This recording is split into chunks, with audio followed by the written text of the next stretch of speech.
This is your first and only two-time Dog Heavyweight Champion, Breaker Moran, and you're listening to the Alliance Guys Podcast.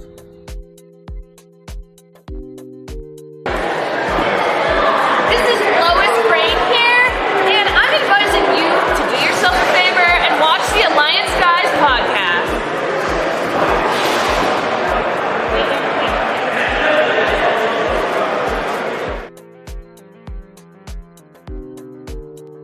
We hate that! You already know who it is. The radioactive Bobby Danny Limelight, United Wrestling Network World Heavyweight Champion. And make sure you tune into the Alliance blog every week. You heard it here first. Straight from Bobby. The Alliance blog, the Alliance blog, the Alliance blog, the Alliance blog. Alliance? If you put an S in front of Alliance, you have Alliance. That's me. Are you ready? You want answers? I think I'm entitled. You want answers? I want the truth! You can't handle the truth! What we've got here is failure to communicate. I'm building an alliance.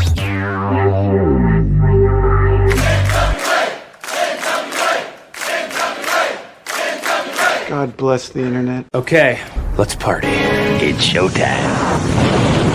It's time for the Alliance Guys podcast with your hosts Kevin Frazier, Jaden, DKM, and J. Cal.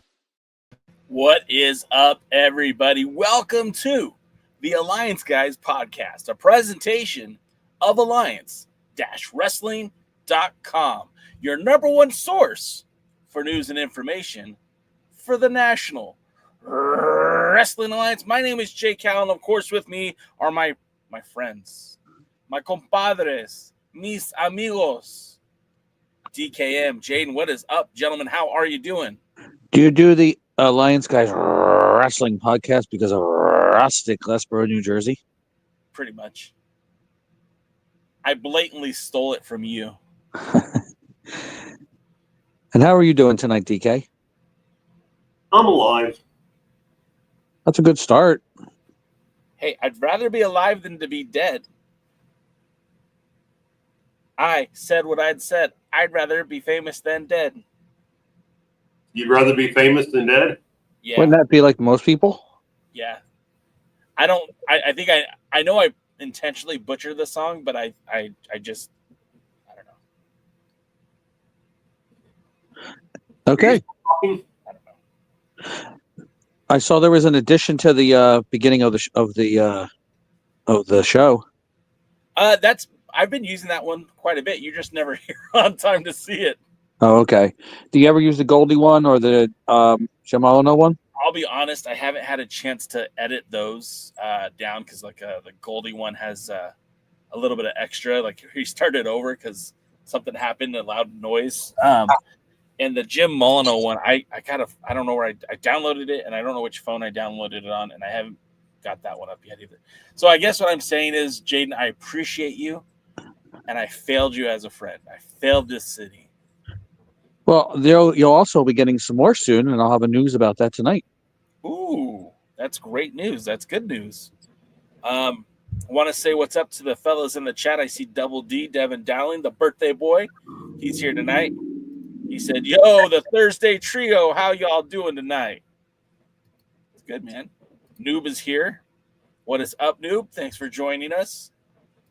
And our good friend Lutez says, buenas noches, mi cochinos, which roughly translates, how the heck are you, handsome gentlemen? Man, I want some nachos now. Me too. I tweeted, we're going to be talking about pizza and wrestling. So if you enjoy pizza and wrestling, join the Alliance Guys podcast. I don't know. Ooh, pizza. I actually had 3 slices of pizza before the show today, and I'm feeling pretty good about that. I had pizza last night. I threw some queso on some pasta. Queso on pasta, huh? Oh yeah, try it. It's a very good way to do mac and cheese. Yeah. Look, queso sometimes has a bad effect on me. Sometimes queso makes me It's the cheese, you know, it kind of upsets the old tummy. So I try to stay away from queso, but it might be good. Are you lactose intolerant? No, you know what it is? It's that liquid cheese has, I don't know what it is about the liquid cheese. It doesn't sit well with me. Like I love going to the ballpark and getting those, you know, I call it chips and cheese. Other people call it nachos. And I'll get the, you know, that liquid cheese with the jalapenos, and it tastes delicious. But it always upsets the tummy later. Real queso is more cheese and less liquid cheese. I know it doesn't sound right, but it is. I know what you're saying. It's not like Cheese Whiz. It's just a lot of cheese melted. Yeah. And when it's that, it's all good in my hood. You know what makes my stomach upset? NWA booking. Oh shit! Did you happen to hear my rant before we went on the air? I did not. Unfortunately just got done class, so I wasn't able to. It was so like I guess it's time to start the show, and we're not going to talk about food anymore. Hey! Don't be so negative. All right, what do you want to talk about? I mean, we can talk about other things, but you know. I'm sure we're going to talk about food. So, okay. Favorite pizza topping, you get 2. Pick them, go. PK? Pepperoni and Italian sausage. Ooh, nice. Fancy. It really does depend on the pizza, but if you're going to go just a good old New York slice, pepperoni and shredded Italian sausage. Oh. So, normally I'm a pepperoni and bell pepper guy. I like bell peppers on my pizza, especially when they get that extra cooking. You know, like not just like raw bell peppers you throw on after the fact. That's bullshit. But when that bell pepper cooks with the cheese and the pepperoni, that's some good stuff. But last, Tuesday night, there's a pizza place down the street from my house, and I know DK would love the name. It's called Grumpy Tom's. And Grumpy Tom's has, the first time I had it, I hated it. The second time I had it, I thought, not so bad.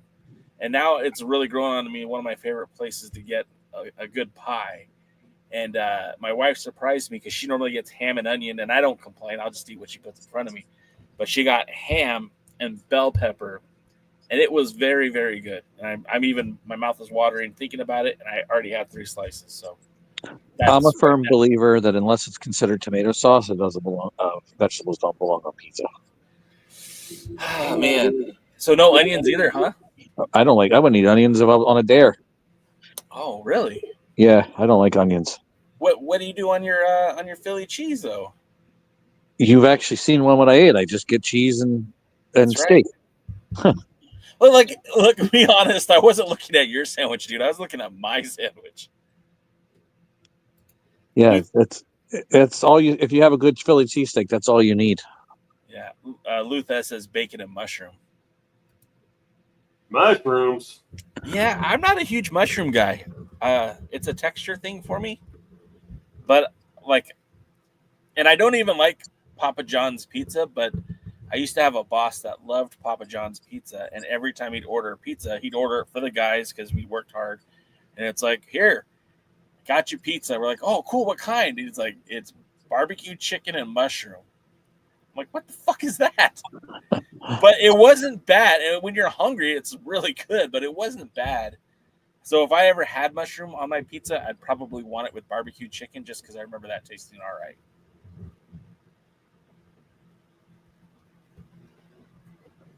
Okay. What? You want some kind of award or something? I deserve an award. Freaking bad pizza? Is there a bad pizza award? Everybody out of New York and New Jersey will pretty much get it.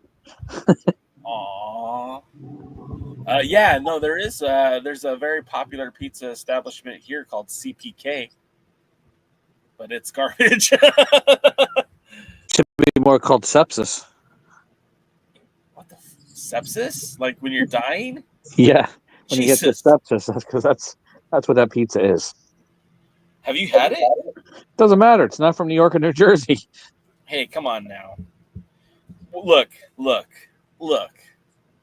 I'd rather gag. Sure. I think that that's very narrow-minded, and we live in a country where we're supposed to be accepting of other pizzas, Jaden. No.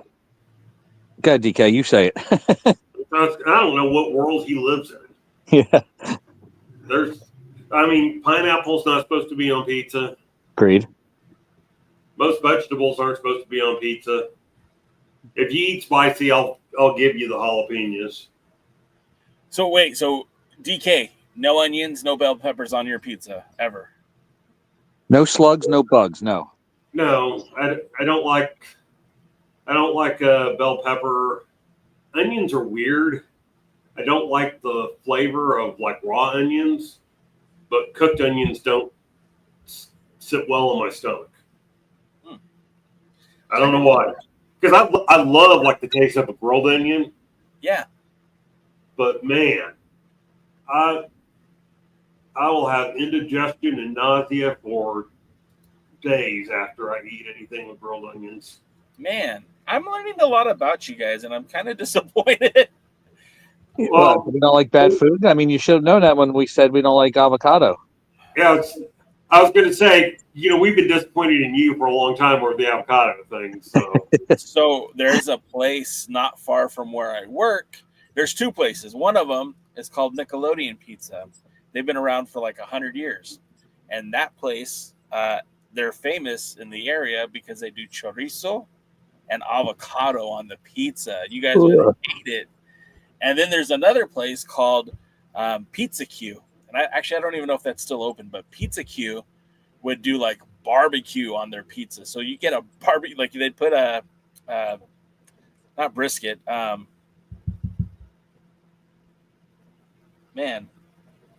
like a barbecue beef on the pizza. And instead of like the tomato sauce, it'd be barbecue sauce. That was some good eats. I've had barbecue pizza and I don't mind it. I've had cheeseburger pizza and I don't mind it. I had cheeseburger pizza. I've had chorizo on pizza and it was greasy. It made me sick, and boy, did I love every second of it. Danny Deals on Twitter just retweeted or replied. I said, I'm having pizza right now, and it has a cute little dog holding the pizza. So, Danny Deals, if you're watching, thanks for watching, brother. You talking about Chinese pizza? I've never had Chinese pizza. There used to be this great. Get back to pizza. I don't want to run off topic. You said dog on pizza. No. Oh, God, dude. Lutez wants you to know that he makes a killer chorizo and pineapple pizza. Apparently, TK's making one right now.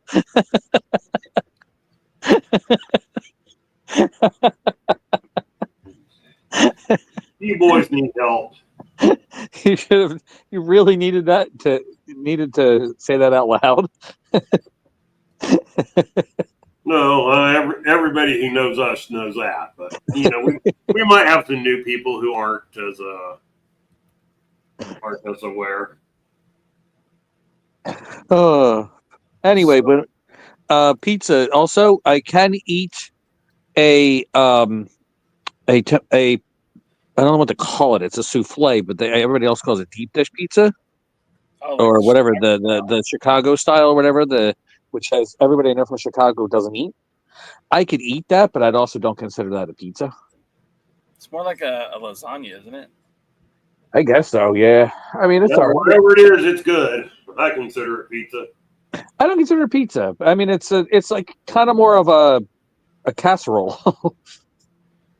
I went to Chicago for the express reason of eating Chicago-style pizza. That's true. I remember that trip. And I ate a lot. I was invited or anything, but I remember looking at the pictures.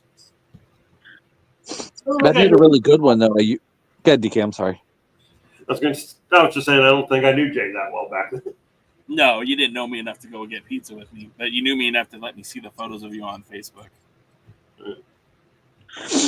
I make a good deep dish style pizza. I use good old meat sauce and matcha cheese. The only thing I do differently is I actually put cheese on top of it too. But I could eat that like crazy. It is very filling. I look, and for all kidding aside, like to me, the best kind of pizza is the most simplest kind: cheese, sauce, pepperoni, perfect. I do like my bell peppers. I'm okay if you guys don't like bell peppers. You can pick them off, but that's my pizza. Or ham. I like ham too, and I like the sausage on the pizza as well.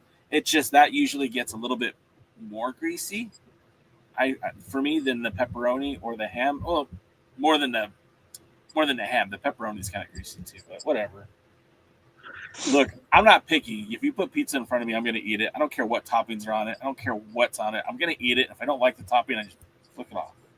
I won't eat it. But also, but one day when next time you come up, if the place is still around, there's a place that makes a really good white pizza with bacon and chicken and grilled chicken on it, and I would like you to try.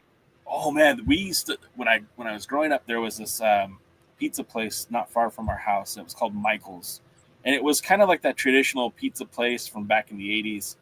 And they did, they did the sub sandwiches and the salads, but their pizzas obviously why people came there, and they called it a Snow White, and I always thought that was the stupidest name, but it was like a white sauce. I don't know if it was Alfredo sauce or what, but it was a white sauce.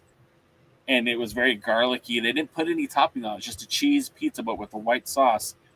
Holy shit, was that good pie. That was so good. So, yeah, I'd be willing to try whatever pizza you put in front of me. All right. So, I want to get back to barbecue now. We could talk about barbecue, but I also want to talk some wrestling at some point tonight. Wrestling? Well, did you watch any this week? I did. What'd you watch? The National Wrestling Alliance. I thought you said wrestling. Hey, before we get into the NWA, I want to talk about the WWEID program. WWEID program. WWEID. And who's getting ID'd? And not me. One of the things, before we get too much into it, is obviously they announced a lot of partner promotions that would be working with the NWA. Black and Brave, which is a promotion that is co-owned by Seth Rollins. The Nightmare Factory, which is, again, a promotion owned by Cody Rhodes and QT Marshall. Reality of Wrestling, a promotion that's essentially owned by Booker T. Knox Pro, which is here in Southern California, which is owned by Rikishi, the father of Jimmy and Jay, and Solo Sikoa. So there's been a lot of talk about these promotions, and then they've been listing some of the signees who have signed these independent deals. One of them was our very own Jack Cartwheel. But the real deal, Zeta Steel, was offered a opportunity to sign with the ID. She was scouted from Combat Zone Wrestling. Bryce D. Shook, who was scouted from Wrestling Open. Cappuccino Jones, which is a great name, was scouted from This Is Wrestling. Oddly enough, Jack Cartwheel was not scouted from the NWA or AEW or Ring of Honor or Lucha Libre AAA, but from Game Changer Wrestling. From my own backyard, Zara Sakar from Millennium Pro, she was scouted recently. Then there's Sean Legacy, who was scouted as part of the Pro Wrestling Revolution NOAH tryout in Northern California. He got scouted in. Sam Holloway from the International Wrestling Cartel. Marcus Mathers from Game Changer Wrestling. It's Gal from Wrestling Open. Ice Williams from Future Stars of Wrestling, who also competes in Reality of Wrestling. And I think I hit everybody. I thought Lance on the Whitey was one of them. Who was? I thought Lance on the Whitey was one of them. He's not one of the IDs. He's just someone who is in the farm system now. He's signed to I think he got signed to the NXT deal. Gotcha. Developmental deal, but within the WWE. So not a bad list of names. A lot of them I recognize. Some of them are new to me. I know you guys have different outlets for your consumption of pro wrestling. Do any of these names stand out to you, Jade? Do any of the names stand out to you, DCAM? I like Cappuccino. I meant more like, have you seen them? Are you familiar with them? I've seen Jack Cartwheel. Yeah. What was his name? Jack Roundoff? No, Jack Cartwheel. Jack Backflip? Jack Summit. Jack Summit is what he's going by. Yeah, I've seen him, and I think I've seen Zeta Steel. Water in a mug. It just has Thanks. You fill this up and bring it back to me? Okay. Thank How you. about you, DK? Have you seen any of them? Only Cartwheel. I've seen Cartwheel, like I said, Sakara. Also, where's his name? Ice Williams. Ice Williams was in the United Wrestling Network for a short time too. What do you know about the ID program? Have you guys heard much about it? From everything that I've gathered, because I've done a little inquiry because I wanted to know if talent can be used. There is, for the most part, there's very few restrictions from the talent they could, where they can work. They have a small stipend, I believe, or something where they're able to have them as like on a retainer or, just a little bit something to help them financially. I also have been explained that it's possible that they'll have seminar camps and go to the NXT camps and other ways to further develop them to see what they were learning. And in reality, it's just another farm system, kind of like the NHL does, where there's multiple various ways to get experience, to get yourself out there. People always know of the AHL, the ECHL, or the Canadian Hockey League, or European League too, right? yeah, but there's all a bunch of leagues in Europe where you can get a lot of experience and get a contract and get some playing time. I know the KHL's huge for that too, even though it's a different style, different rink style. But it is just another farming program. It's great, I think, for wrestling overall, because right now the independent circuit's kind of deprived a little bit. When AEW took over in their own, starting their own stuff, yes, they bring a lot of WWE guys, but they also took anybody who has any kind of name value at all off the indies. And very few of them still do it, even though a lot of them have the ability. Very few wrestlers still do indies now. And that really has put a damper on the quality and the improvement of a lot of these wrestlers. So now it's kind of a good way to give back and have it so these promotions and these wrestlers have a place to develop and actually good talent and share them around. And then you even add places that are also known to do stuff like Ohio Valley Wrestling or the Monster Factory too. There's a lot out there for places and for talent to really start to grow, and we can start seeing maybe once again have a true depth of wrestling talent on the independent scene. DK, have you heard much about it? I've read a little bit about it. Haven't really dug into it a lot. It's striking me personally as kind of a first dibs. Hey, these are some people we've noticed out there, and so, we're going to have first dibs on them. Obviously, everybody that are signing up under this program, very few are probably going to make it to the next level, and fewer than, actually into NXT TV and then to the main roster. That's just the nature of this beast. So, if it gets them any benefit, gets them a chance to be, make a little money, stuff like that, that's all good.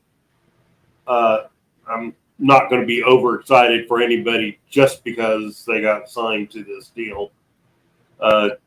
Is this replacing Nil, or is Nil still around? Or Nil is still around. This is what it appears to me, and I think Jaden kind of hit it on the head, was just another means of reaching talent. The developmental system from 20 years ago, the same farm system that discovered guys like John Cena and Brock Lesnar, Shelton Benjamin, Randy Orton. I mean, like, look, the WWE had a farm system in place. At equal parts, there was Memphis Championship Wrestling, not to be confused with Memphis Wrestling. There was the Shawn Michaels Wrestling Academy. There was Ohio Valley, Ohio Valley, once it lost its connection to the WWE, they moved that over to Deep South Wrestling, which would eventually become Florida Championship Wrestling, which would become NXT. But during that time, there was promotions like here in Southern California, UPW, where you had these, aggressive figureheads for these territories, these independent promotions, trying to secure talent that they would think would make a good addition to the WWE. And whether it was, like I said, MCW or UPW or Ohio Valley, it was all about the discovery of the talent.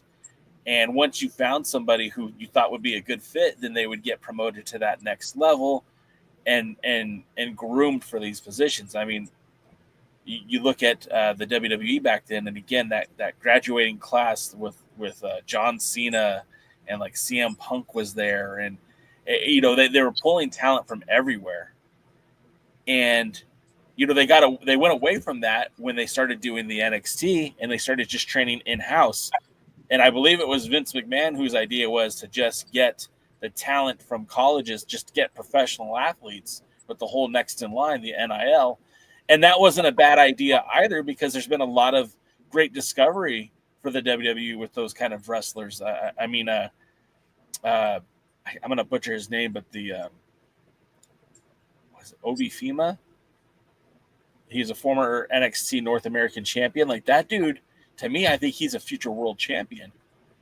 And so, and they pulled a lot of talent from that NIL situation. But, I feel like, when there was the NXT before AEW came into existence, NXT was signing a lot of independent talent. They were signing guys away from ROH or Pro Wrestling Guerrilla, or any of these other territories, these indies at the time. They were getting a lot of well-known talent on the indies, and it seems like they abandoned that model with the NIL. And now this kind of looks like a return to, like, again, scouting the indies again. That's what William Regal did so well for that NXT program before they changed it to NXT 2.0. Was William Regal was out there scouting talent at indie shows all over the country. And I feel like that's another good way to just bring talent in. Now, to DK's point, I don't think everyone that you see getting ID'd is necessarily going to make it to the next level. But I feel like it's also like, hey, we got dibs. And I do know for a fact that there is a right of first refusal. So, like, if Jack Cartwheel is offered a deal with AEW, and they're like, hey, AEW just offered me this deal, the WWE could say, okay, go take that deal and we'll let you out of your contract. Or, okay, we're going to sign you to our entry-level NXT deal. We have the first right of refusal. So in that case, like, it's kind of funny because, like, how petty do you want to be? Because Tony Khan could go out there and start making all these offers to force the hand for WWE to either sign people or not sign them. But I think one of the interesting things is that, first and foremost, all the schools that I mentioned earlier, not one talent has been ID'd from those schools, right? Like in California, Southern California, we have Rikishi's wrestling promotion, Knox Pro. But not one person has been ID'd from Knox Pro. In fact, the two talents that are from California, or three talents that have made the list, none of them have ever wrestled for Knox Pro. Jack Cartwheel got scouted at a Game Changer. Sakara, she got signed out of Millennium Pro, which is not anything to do with Knox Pro. And Ice Williams, who's from Long Beach, California, he got signed out of Vegas Stars of Wrestling, Future Stars of Wrestling. So I feel like that, number one, it's kind of interesting that these talents are being ID'd, but they're not being scouted out of the schools that have partnered with the WWE. And the second part of it is there is a huge list of shows that are happening this weekend where WWE has acknowledged that these shows are taking place, and they're indicating that somebody has been ID'd out of these schools. Like the one that I saw earlier that hits close to home for me being a United Wrestling Network fan is they're talking about IDing someone out of Memphis, out of the United Wrestling Network promotion in Memphis. Firestar Pro Wrestling, which I think it's in North Carolina, they have the WWE has retweeted their post and saying someone has been ID'd this Thursday. Like right now, someone got ID'd tonight. On Friday, Chaotic Wrestling, someone has been ID'd. Where's this one? I guess Beyond Wrestling, someone has been ID'd. Where else? Like I said, Memphis, this Sunday, November 17th, someone has been ID'd. Open Wrestling, I already said that one. So like the WWE is actually promoting some of these independent promotions and acknowledging that we are looking at these promotions and we're scouting people out of them, and we're bringing these people under a contract. And I guess where this all leads me to think is, how is this going to impact the state of independent wrestling here in the United States? And will this have a negative impact for Dangerous Adrenaline Wrestling Gladiators? Will this have a negative impact for, the iconic Heroes of Wrestling Excellence? Got it. And, will this impact the National Wrestling Alliance? Well, if these talents are allowed to work other places, it's good for everything, because now all of a sudden these guys getting acknowledged, except for probably their prices going up. These guys getting acknowledged will made more people pay attention to those companies that are booking, and especially if somebody gets, ID'd from one of those companies. But you also have to wonder now if some of the dates that they're going to be taking now might be like somebody in the Northeast might work with the promotion in Connecticut or that area instead. Yeah. They might start working there just because that's the area that that the WWE has got some control over.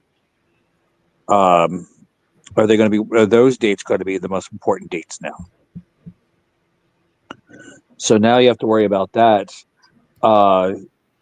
Also, it makes me wonder, like, if all the talent that's currently signed now will also be wrestling in those, like down south, are they going to wrestle for Reality of Wrestling? In California, they're going to wrestle for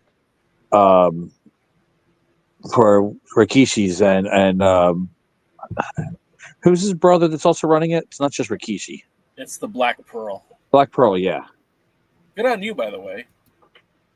What, they give him credit? That you knew, yeah. Well, I pay attention to wrestling. I have to. It's part of the thing, Dr. Zirconium. Well, sure, but people too. I bet you if we asked most people in this chat who's running that promotion with Rikishi, not many of them would even know that Rikishi had another promotion. Other than actually, now think about it. I think out of all the promotions that are currently ID, the one out of the New England area, out of Connecticut, I think that's the one that has the most people that have actually wrestled for the WWE come from that school.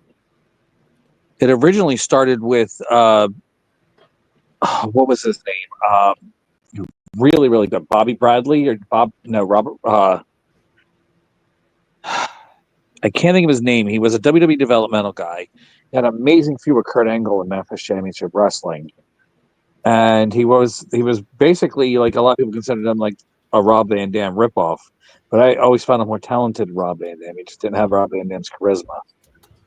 But he was very, very, very good. He was the guy who originally started that school.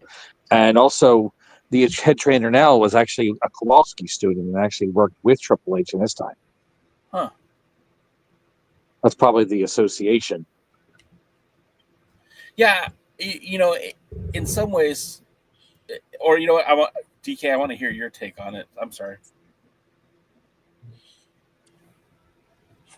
Or not. I don't. He's probably on mute. No. Can you hear me? Yes, yeah. Now we can. Can you hear me? Yes. I don't know. I'll be honest. I'm struggling to get really interested or into this. I mean, will it affect local indies? Maybe. Like Jaden said, if these guys start trying to charge more money, but most people have a budget. I have a budget, and so if you double your rate, that just means I can't afford you. And so, let's be honest, I don't know how many people that attend a wrestling show in these parts keeps up with what WWE ID is and who signed or even necessarily cares. It might be a bigger deal in California. It's probably a bigger deal in the Northeast. But here, I just don't know that it matters. I would think that,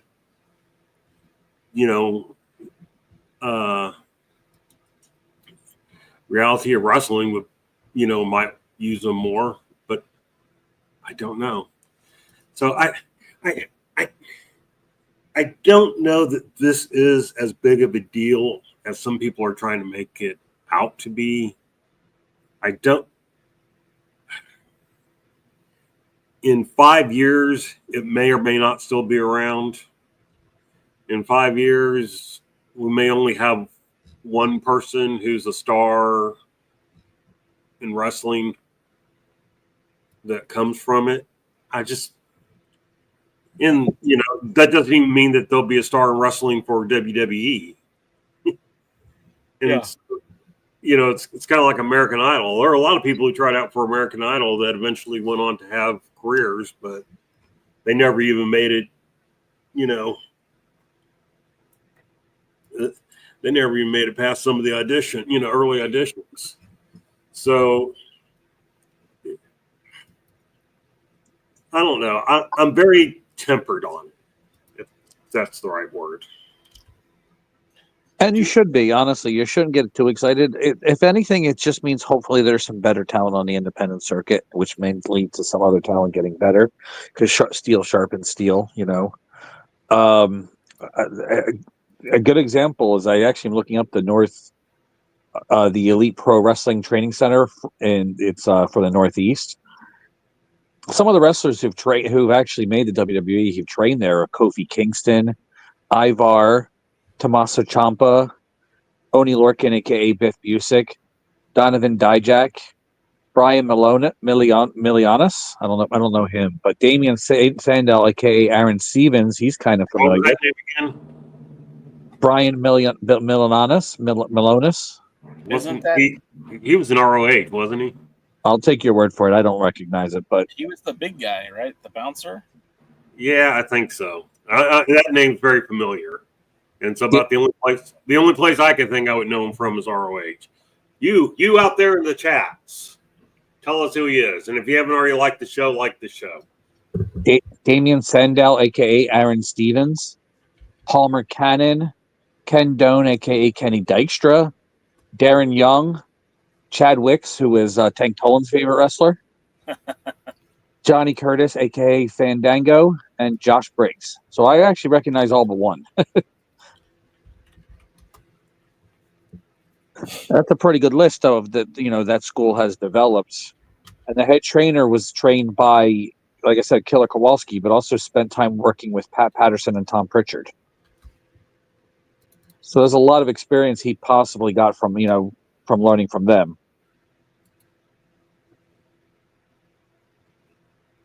It wasn't Chris Duffy, was it?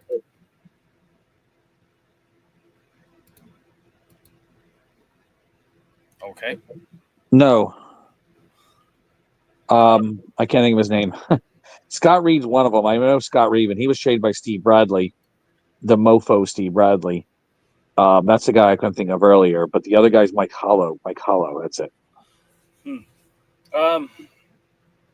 So my take on it is this, and our pal Luthez says it's like pro wrestling welfare or young boy welfare. There might be some truth to that. I feel like there is no wrong way to find the next big thing, right? In pro wrestling, had John Cena not failed as a bodybuilder out in Southern California, he never would have turned to pro wrestling and never would have become a WWE superstar. The Miz, who Sean Mega points out was from Tough Enough, Miz started off as a reality TV show personality. I mean, he was on Road Rules or one of those shows. And I remember his early days in pro wrestling when he was training in Southern California at UPW. And, I saw something where like the Miz is going to be like the person with the most losses in WWE history. And for not being a jobber, that's a pretty big deal. He's a former Worlds Heavyweight Champion. And I guess the point I'm trying to make is like the WWE is not exhausting any opportunity to find the next big thing, whether it be the Next in Line program, whether it be the, cordial relationship it has with Hollywood and finding guys like, Logan Paul or Bad Bunny to participate in the ring for them, or finding the guys on the independents through this WWE ID program. I think one of the things I'm worried about, though, is the impact that it's going to have, because you mentioned it, Jaden, that some of this talent will now be priced out of availability. So, if you normally would have been able to book Ice Williams for a show, now you might not be able to. Now he might be a little bit more pricey to get. And, I feel like, number one, that's a dumb move on his part, because if the WWE is subsidizing you, you should probably take more dates so that you get more bookings, you get more recognition. But I feel like some of these guys are going to go the exact opposite direction and be like, oh, I'm a WWE guy now. Now you got to pay me, which I think is a totally flawed ideology. But I think it's also going to hurt people who are, these lesser promotions like the NWAs, like the Major League Wrestlings, because people might not want to lock up a contract with MLW or work for the NWA because they're trying to get ID'd. And we just saw Jack Cartwheel get ID'd. I don't know that we'll see Jack Cartwheel back in an NWA ring. And I don't think it would make sense for Billy Corgan to put a lot of money, time, effort, and energy into a guy like Jack Cartwheel if he is part of this ID program, because at any point, he's going to be signed to the WWE. So you can't really spend a lot of effort and energy building up these talents who are not yours and definitely won't be exclusive to your product. Can you say that publicly, that somebody got ID'd? Anyway, going back to a few things, Brian Milanonis teamed with Beer City Bruiser as the bouncers in ROH. So I knew that name sounded familiar. Well, again, though, this still could potentially be something that is good. If the one problem I think I have with NXT and AEW is a lot of the talent that I've noticed, a lot of the talent that's no longer there doesn't last in the independent circuit. So while it sucks for them to lose their job and all the other stuff, it does. When wrestlers get released from a WWE, AEW, NXT, formerly Ring of Honor, I guess still Ring of Honor, and they filter into that independent circuit, it gives the independent promoters and other independent wrestlers a chance to work with them, and that strengthens the independent. I'm worried now if these guys get ID'd and then all of a sudden they're just let go, they lose their smile, and we lose a lot of that in wrestling. But while they're there, it is a good opportunity for anybody else to try to get against these guys, try to improve, because if they are being trained and sent to these seminars and doing camps and doing anything else to improve, and they're still able to wrestle you, even if you learn one thing, you get that much better in the independent wrestling circuit, and the promotion you work for gets that much better. So, that's something that, at least now, while the opportunity is there, get your chance to wrestle these guys, because this is, and maybe even get a chance to book these guys, because this is a chance for everybody to grow and maybe improve. Yeah. Do you think the people that disappear just really aren't that into wrestling? part of it, I think, is especially the old WWE system disenfranchises a lot of people, and some of them leave on bad terms, and that reputation gets out. Like, why are there failures, or they had bad attitudes, or they have fights with significant others and stuff like that. And I think that's also a reason, but a good chunk of it is just, I think the WWE disenfranchised, and I think AEW does it too. It's kind of hard to get excited about wrestling when you're getting paid to do nothing, even if you really want to do something. Well, and to me, it's so terrible, because you've got one of my favorite wrestlers is Scorpio Sky. I don't make any qualms about it. Yeah. Got a nice little card over here of Scorpio Sky. Got a little. Oh, there goes the laptop. Got a little action figure of Scorpio Sky. He's one of my favorite wrestlers, and I know him as a person too. I have a very high opinion of Skylar Andrews, and knowing that he's literally just sitting there waiting for something to happen, waiting to get paid, or not get paid, waiting to get booked on a show. He's healthy. He's working independence. And the fact that he's still just kind of sitting there doing nothing is so just wrong. And they have so many hours of television. They literally have 2 brands now under the AEW banner, AEW and Ring of Honor. And you've got a guy like Scorpio Sky sitting at home doing nothing? What? How does that make sense? If wrestling made sense, it wouldn't be in professional wrestling. Yeah. But, I mean, and are some guys just, I think there's some that lose their smile, like Jaden says.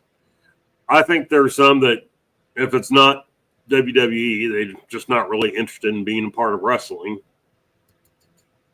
And then I suppose there are some that are priced out or whatever. I just don't price themselves out. I don't know.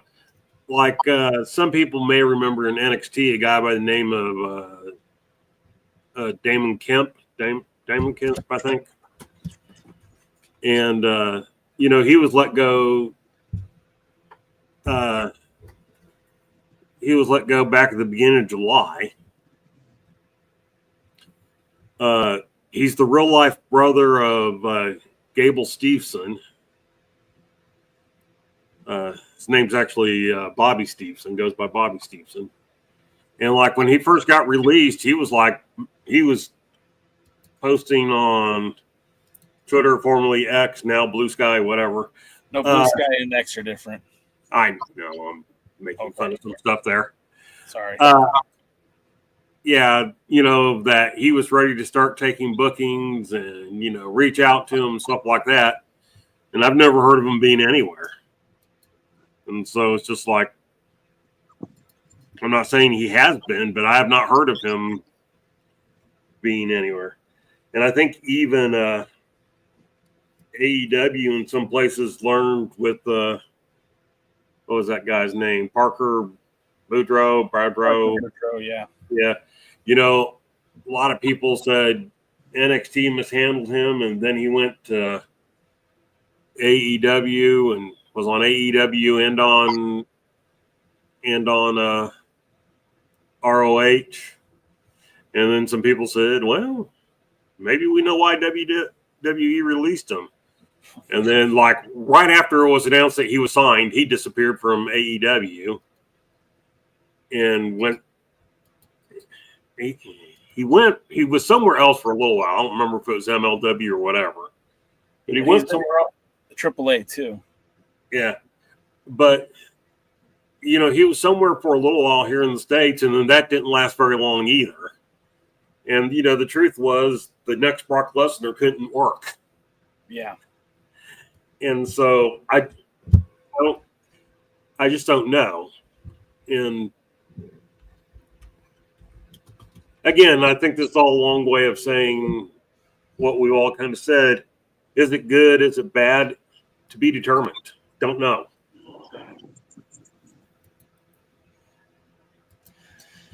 The last thing I was going to say is I'm going to read your joke, but I want to get to there. We were talking about this. We'll get to your joke in a minute. you have to be here early so we get your joke before we start talking about serious stuff. But like looking pizza. at like pizza, like the WWE ID program, I think has a ton of potential to do a lot of harm, but a lot of good at the same time. Like I feel like there is a crossroads where this could help out a lot of wrestling. And you know where people have said in the past where WWE has been very self-serving, and you know how they kicked MLW off of Vice, and they've had such a stranglehold on the wrestling community. I think this is giving an opportunity for them to give back even a little bit more.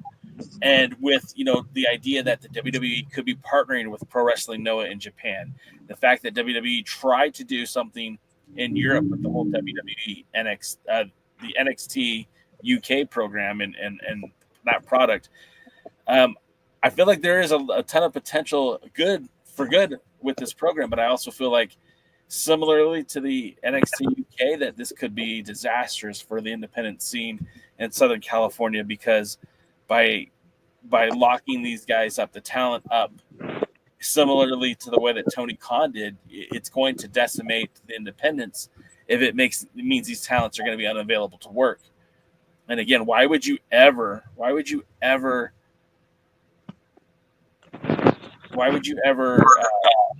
put your money, your product, your investment into a talent that could be gone tomorrow? That could be a lot of wrestlers, though. I mean, that's true. That's true too. You're right. But I mean, Tony uses Goldie, and Goldie's very talented and is going to be somewhere eventually. Yeah, no, and I get that too. But I guess what kills me about the whole thing is like, if they're literally in development with the WWE, then like the potential for them to be a WWE superstar. I mean, sure, it kind of looks good for you in passing. Oh, we had 10 years of this guy, and now he's a WWE superstar. But at the same time, like, all that time, effort, and energy to a guy who just walked, Well, I think another thing is that it's just so unpredictable, and very likely this person's going to disappear. But so, how do I make plans for Jack Cartwheel? I mean, I want to put the junior title on him, right? And we know that didn't happen. But I'm just saying, I want to put the junior title on him because he may never be able to wrestle for me again. And so it's one of those things, do you, what kind of, there's some risk involved if you decide you want to start booking these people in anything more than just have them on the show type way. Yeah. Well, that's true too. To go old school, a lot of the old school independent territory, not independent, pro wrestling territories from like the 70s and stuff like that, they had to deal with it anyway. You never know who's going to be around today or tomorrow. Somebody might flake out. Somebody might get a better opportunity. Somebody might get hurt. Somebody might punch a promoter. Somebody might find himself in trouble with the law, So it's always been something you have to adapt. I know, not in wrestling. But you always have to find your way. There's talented. I know Dr. Zirconian works with Dog that he's used and all of a sudden can't use anymore. And it's not just because, it's just various things. Like they're booked to other places now and it's hard to get them, or their prices are too high, or they. Has he ever lost the champion? What was that? Has he ever lost the champion? I don't remember. Only there was some issues with tag champions in the past where, but other than that, no, just only there's some issues with tag champions in the past, but it happens. I mean, happened with two tag champions. I don't think Dr. Zirconian was ever booking tag teams that one of them is African American and one of them is Spanish again, because that happened to him twice. So, but yeah, it's going to happen. It's something as a promoter you got to get used to. You got to adapt. If you can't adapt, you really don't belong in professional wrestling. I mean, that's a great point too, right? It really is. Well, there are risks always with everything, but when the risk is there, that That's my thing. There's a difference knowing anybody could get injured at any time. There's a risk knowing people could just stop. I mean, I think UWN brought in a tag team one time. Maybe they were brothers or something. This may have been before UWN was even a thing. And I remember like there was this, they were part of like a really hot angle and they kind of retired in the middle of it. Like, yeah, we're done. You don't remember who it was, huh? Brothers, I think. I think they were feuding with, or they were billed as brothers, whether they were really brothers. They were feuding with like Johnny Goodtime and Johnny Yuma. Oh yeah. Yes. In fact, one of them, Brandon Cutler, is in AEW right now. The Cutler brothers. Oh, was it the Cutler brothers? Yeah. But, you know, they kind of just retired on Dave when. No, you're right. You're right. That did happen. And it was just like, okay, yeah. And, you know, yeah, shit happens. You know, we get that. But there's one thing knowing something may happen, another thing setting yourself up for it to happen. Again, anybody who's not under contract that you put a title on could walk away tomorrow. Anybody who you have under contract and you put a title on could get injured tomorrow. Yeah. But if you put a title on somebody that has a higher commitment level somewhere else, well, you're playing with fire. And there's promotions will do that anyway. They don't care about the lineage of their championship. They just care, oh, this guy is in WWE, and now he's my champion, and now I'm going to have a tournament from a bunch of guys that you probably never heard of. Sure. I mean, towards the end of his run, what was his name here? The one that ran Southwest Wrestling here in Texas, Taylor. Can't remember his first name to save my life. Scott? No. Dave. Terry. Are you fucking around with them? Yes. Okay. I'm naming every Taylor in wrestling. Yeah. Wild. Ken Taylor. Yeah. Could not remember it for the life. But, you know, towards the end, you know, because his Texas title went vacant a lot. And he noted that he wasn't running, you know, just real often or whatever. And for him, it was better to put the title on somebody that was going to probably leave and go somewhere else and bigger. And then he can say, well, that was his champion. Yeah. That was, I mean, he did that with Lance Archer. He did that with Charlie Haas. He did that with Lance Cade. Yeah. I mean, he just, but he accepted that as, you know, as the thing. Ray, that's Trailer. Never mind. I'm going to say Ray Trailer.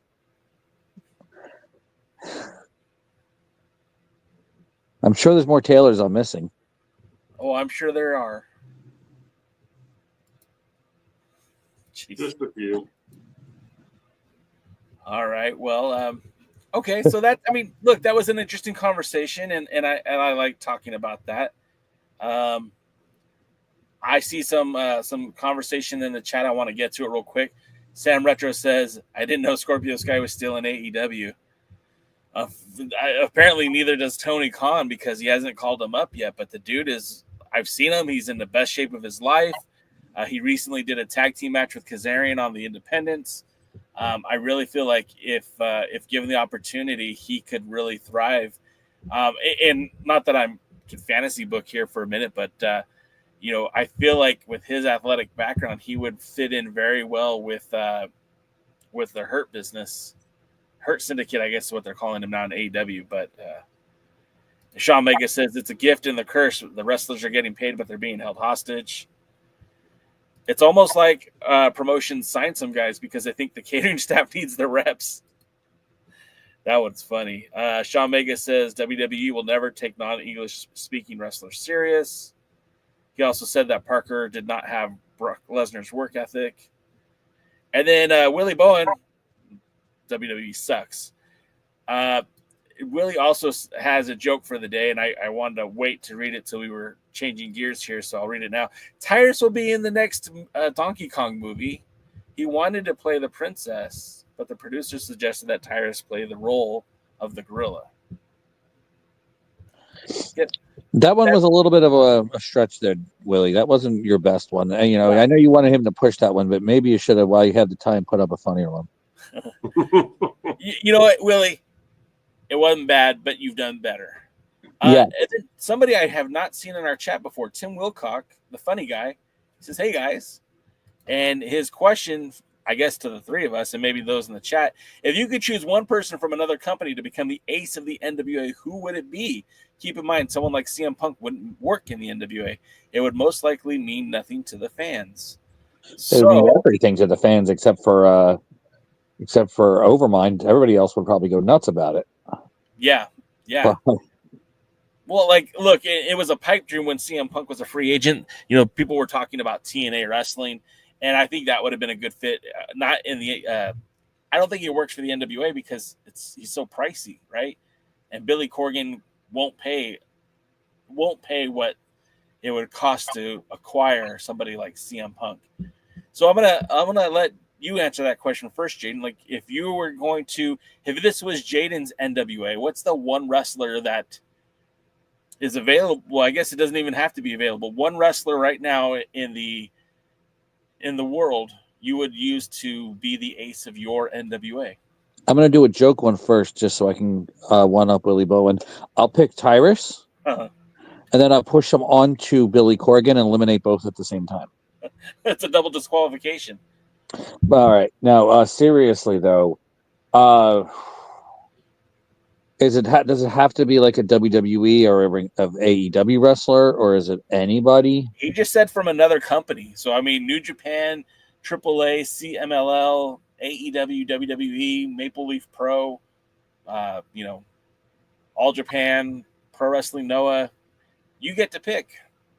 I think if I had the ability to hire somebody, and DK is going to hate me for this one.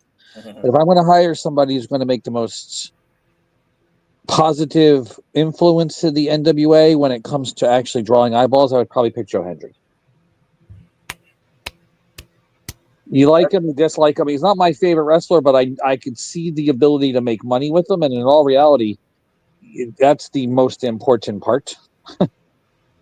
The ability for the NWA to get positive eyeballs on them with Joe Hendry would be great. And if I could choose from different promotions, like Joe Hendry right now is Impact, if I choose the WWE and NXT as just one, the one I think that would be the one that would mean the most, that's logistic and logical and plausible, and that wouldn't be like I could say The Rock, but that obviously is never ever going to happen. So if I'm going to go like statistically, like somebody that could make a big difference, I would go.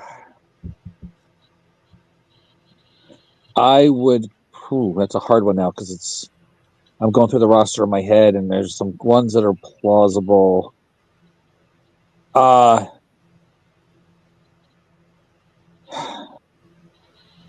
don't know. That's really tough. I'm narrowing it down, and there's reasons on ones that I would think of. I'm sorry about the dead air because I want to choose my one logically, so it was like a wow, but not like, oh my god, that'll never happen.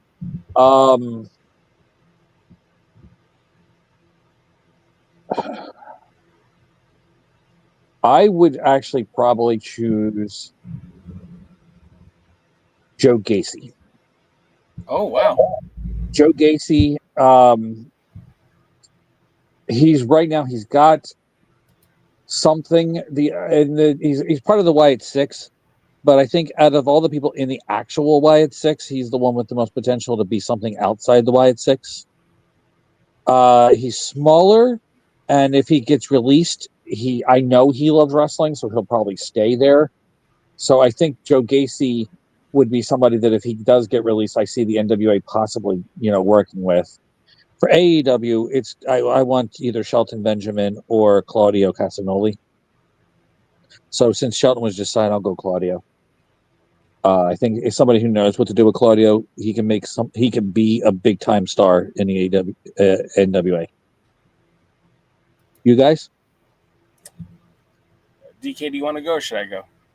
Oh, sure, I'll go. The quick answer to the question is Nick Nemeth from TNA. I think he would have I think he's the most likely would have and could have a big impact. He's kind of hot right now. If I could steal someone from WWE, I don't know who's realistic. That's the problem. Yeah, my answer wouldn't be realistic. Yeah, I mean, if I could steal anybody, it would be Gunther. But if it's Gunther or Braun Breaker were the ones I was also debating against, but I can't see either of them ever leaving right now or going to the being realistic. Right, and not being realistic. Chad Gable, I would love Chad Gable to head up the heavyweight division anywhere. And he's good enough to where in most places he could certainly compete at the heavyweight level. So that would probably be my WWE pick. Man, I struggle with AEW only because my choice was the same one Jaden had. Which one, Shelton or Claudio? Claudio, I think Claudio would be in the same vein as, kind of Aldis and EC3 and that, somebody who was known that you could put the world title on the NWA and it's certainly a believable choice as champion. I was trying to think if there's anybody else. And the truth is I don't know a lot of them. And the ones I do know that are better known, I wouldn't want. I mean, you wouldn't want Chris Jericho to be NWA champion? I don't want Chris Jericho to be TV champion. And if I have to hear one more time about how they put the title on him so they can get a TV deal, which is the same bullshit they said last time, and it's like they may get a TV deal or go to TV or whatever the hell the thing is, or True TV, or I don't remember. But it's not going to be because Chris Jericho's champion. It'll be in spite of the fact that Chris Jericho's champion. God, people, pull your heads out your asses. Some of them got it. Some of them have it so shoved up so far that they look normal. And it's just ridiculous that anybody on the planet, except for Tony Khan and Chris Jericho, would think, let's have the guy that the NBA people made fun of, 4 years ago, for being too old and too out of shape. Yeah, that's who we want is to be the face of our product. Oh, fuck me.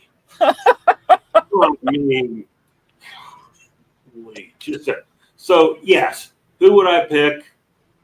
Claudio from AEW, Chad Gable from WWE, but the realistic one is going to be Nick Nemeth from TNA. So, those are great answers. Both of you guys did a good job. My first instinct when you said anybody was Cody Rhodes because he's a former World's Heavyweight Champion. And if he were to leave the WWE today on top of the world to go to the NWA because that's the title that means something to him, that would be amazing. Okay, that's not realistic. So let's talk something that's realistic. There's a guy on the roster I've always thought very highly of, and I thought he did better in NXT than he did on the main roster, even now. And I think he was really good on the independents, and that's Karrion Kross. Karrion Kross is a guy that I don't think has reached his full potential yet. And when you look at him, he is a jack of all trades. I think his promos are pretty good. His in-ring is great. I would insist that Scarlett come with him. It's a package deal. But I think Karrion Kross would be my WWE guy. Because I think he's got the ability, the capability to carry a company on his back. If I'm going to go to AEW, I think the guy that I'm looking at, Samoa Joe, and it's not even close. And before you guys say that's not realistic, that's not reasonable, I mean, he's not even on TV right now, and I get it because he has he does work in Hollywood. He's the body for heavy metal, not heavy metal, twisted metal on what is it, the Peacock. I know he has that reoccurring television role. I know he does voice acting, but I think Samoa Joe right now there isn't a real strong story for Samoa Joe to return to. So if he quietly exited the company, I don't even think anyone would notice. And I think he would be an absolute game changer for the National Wrestling Alliance. And I'm going to read some of the guys' other comments too. Like, Tim said, Davey Boy Smith, like, yeah, that's a great idea. He's currently the All Japan Pro Wrestling Triple Crown champion. And it's not so much that the NWA and All Japan have some sort of partnership. It's just that they hosted EC3 for a title defense. I don't even know if that will happen again. I think that was kind of a one-off situation. Willie Bowen says the Gun Show, Brett Michaels from Memphis. I don't know if that's the guy for me. He also Tim also points out Baron Corbin is on the market. He's not a bad choice, but you said anybody. What's that? Yes, he is. I don't know, man. I think he could work with the NWA, but I'm not picking him over Karrion Kross or Shelton Benjamin or Nick Nemeth. That's for sure. Anybody being released to the WWE from the WWE right now has about 20 years before the NWA will book them. Maybe. Sean Mega says Pentagon without Phoenix is my answer.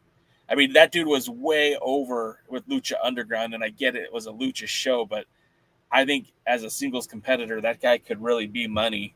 Maybe not in the NWA, though. Luthes is Walter, hands down.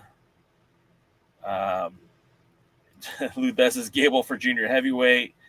Double D says Dustin Rhodes. I mean, that's not a horrible answer, but again, how much gas is left in that guy's tank? I know he hasn't said it that he's going to retire anytime soon, but he's also in his 50s. He can't do this forever. I finally believe Terry Funk's retired. Okay, that should say something when I believe. When they put the dirt on over the casket, is that when you believed it? Yeah, I don't believe Dustin's gonna retire. Maybe not. First of all, I'm not convinced Terry's retired. But maybe in this reality, Dustin, I've heard Dustin's name thrown around since AEW and his Cody's match.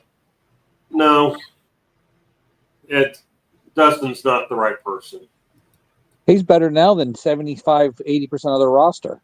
It doesn't matter. But this is back to when the same things when people used to tell me, well, Jerry Lawler can go better than 90% of the people in the Indies. All that tells me is that 90% of the Indies sucked more than a 75-year-old man who'd had a heart attack. Not that Lawler was good, and I've seen Lawler wrestle, and he wasn't. And, Dustin's being used properly for what he is now. You can't put a company on Dustin's back. You can't put a company on Baron Corbin's back. He's just, he is limited in what he can do. And he's horribly out of shape. And which one? Corbin? Oh, Corbin, yeah. No, Dustin's in the best shape of his life. Yeah, that's what I was going to say. I was kind of... For every year that Dustin goes, he gets in better and better shape. But he's still, he's a modern Nick Bockwinkel. He really is. He's gotten better with age. He is very good. Yeah. You can say about Lawler or whatever, but no, at least Dustin is very, very good. And he has gotten better. Well, I don't know. He's gotten in better shape. I don't know that he's necessarily better in the ring. I think he topped out in the ring probably in his last WWE run. See, the limited I've seen him, I don't necessarily agree. I think he has gotten better and worked smarter. And that's two things that's a good thing for anybody to do. I won't argue that he works smarter, but again, and depending on the style of wrestling, you know what I mean? If we're still doing some of the more old school stuff, he would excel. But I don't see it. And who's it? There was another person that was saying, and I can't remember what I was thinking. But I can't remember who it was. If I remember who it was, I remember what I was thinking. But yeah, let's. Willie Bowen says Brian Cage. Double D That's says, who I thought Jay was going to choose, by the way. And Dominic, whatever his name is, Dijakovic. yeah. It's not Dominic. I think maybe it's Donovan. I don't remember, but he's also very good. And he's tall. In fact, he's too tall right now for the NWA. He would tower over everybody. Brian Cage probably is a better choice more than Samoa Joe. I love Samoa Joe. Brian Cage is probably like my number 4 or 5 guy in AEW. I really like Brian Cage a lot, and I think he's super talented. I feel like he's being wasted in AEW, and he's the ROH TV champion. But yeah, that's a guy. Tim says Hammerstone. Willie throws back to Eli Drake. Eli Drake's amazing, but again, I think he's younger than Dustin. He's also on the tail end. I guess a lot of the people we were talking about are on the tail end, but still. Yeah, and I just that's a great question, and thanks for the question, Tim. That please, if this is your first time joining us live, come back again. That was a great question. That was fun. And join the Discord and like, comment, subscribe, and buy some W and buy a championship belt from and get some T-shirts and make sure you like, comment, and subscribe all the Dangerous Adrenaline Wrestling Gladiators videos too. There you go. And IHWE. I got to get you guys both on the page. So that's really cool, and I'm glad we got to talk about that. Brian Cage is the original Mims. Neither will ever recover fully. Oh, see, that's. Why'd you have to say that, Lou? Why'd you got to put that bad flavor in my mouth? I mean, there is some truth to that. I mean, he did take the loss from Tessa Blanchard. But I don't know. I think both Mims and Brian Cage could recover from losses to people of not the same gender. See how I navigated those waters? Who did Cage lose to? Didn't he lose to Tessa Blanchard? Not for the title. Who did Tessa beat for the? Oh, Tessa beat Sammy Callahan. Well, good. I hope he never recovers. You're not a big Callahan fan. I know that. And the only Callahan that we like in this house is Mikey Callahan, a.k.a. Mikey O'Shea. All right, let's get back to some... I like Callahan Auto Parts. Fat guy in a little coat. It's funny because that wasn't rehearsed. There's two big NWA events happening this weekend. And by big, I mean territory events. But we have the Night of Murdoch, which is... Oddly enough, I don't know who he's wrestling on the Night of Murdoch, but we do know that Casey Kazana will be there. Slimeball Sage will be there. We know that the Southern Six will be taking on the Blockbusters. We know that our pal Jeremiah Plunket will be making his KFW debut and defending that Mid-American Championship. There's nothing mid about that title. He'll be defending it against Hunter Drake. And we know that the Paige Sisters will be in action as they team up against Echo Ridge and Ruby Manitoba. What do you think about Kross Fire Wrestling, DK? Have you seen a show yet? Have you watched one of their programs? I have not watched one of their programs. I became horribly disillusioned when I found out that the Paige Sisters were the tag team champions. And as such, they're kind of at the very bottom of my list of promotions I have, any of NWA promotions I have any interest in watching. Men's tag team champions or women's tag team champions? Men's. They were going in the ring to defend against a couple of guys. I never actually even watched the match. So I just can't. It's bad enough. And they were already the promotion, owners or runners or whatever you want to call it. And so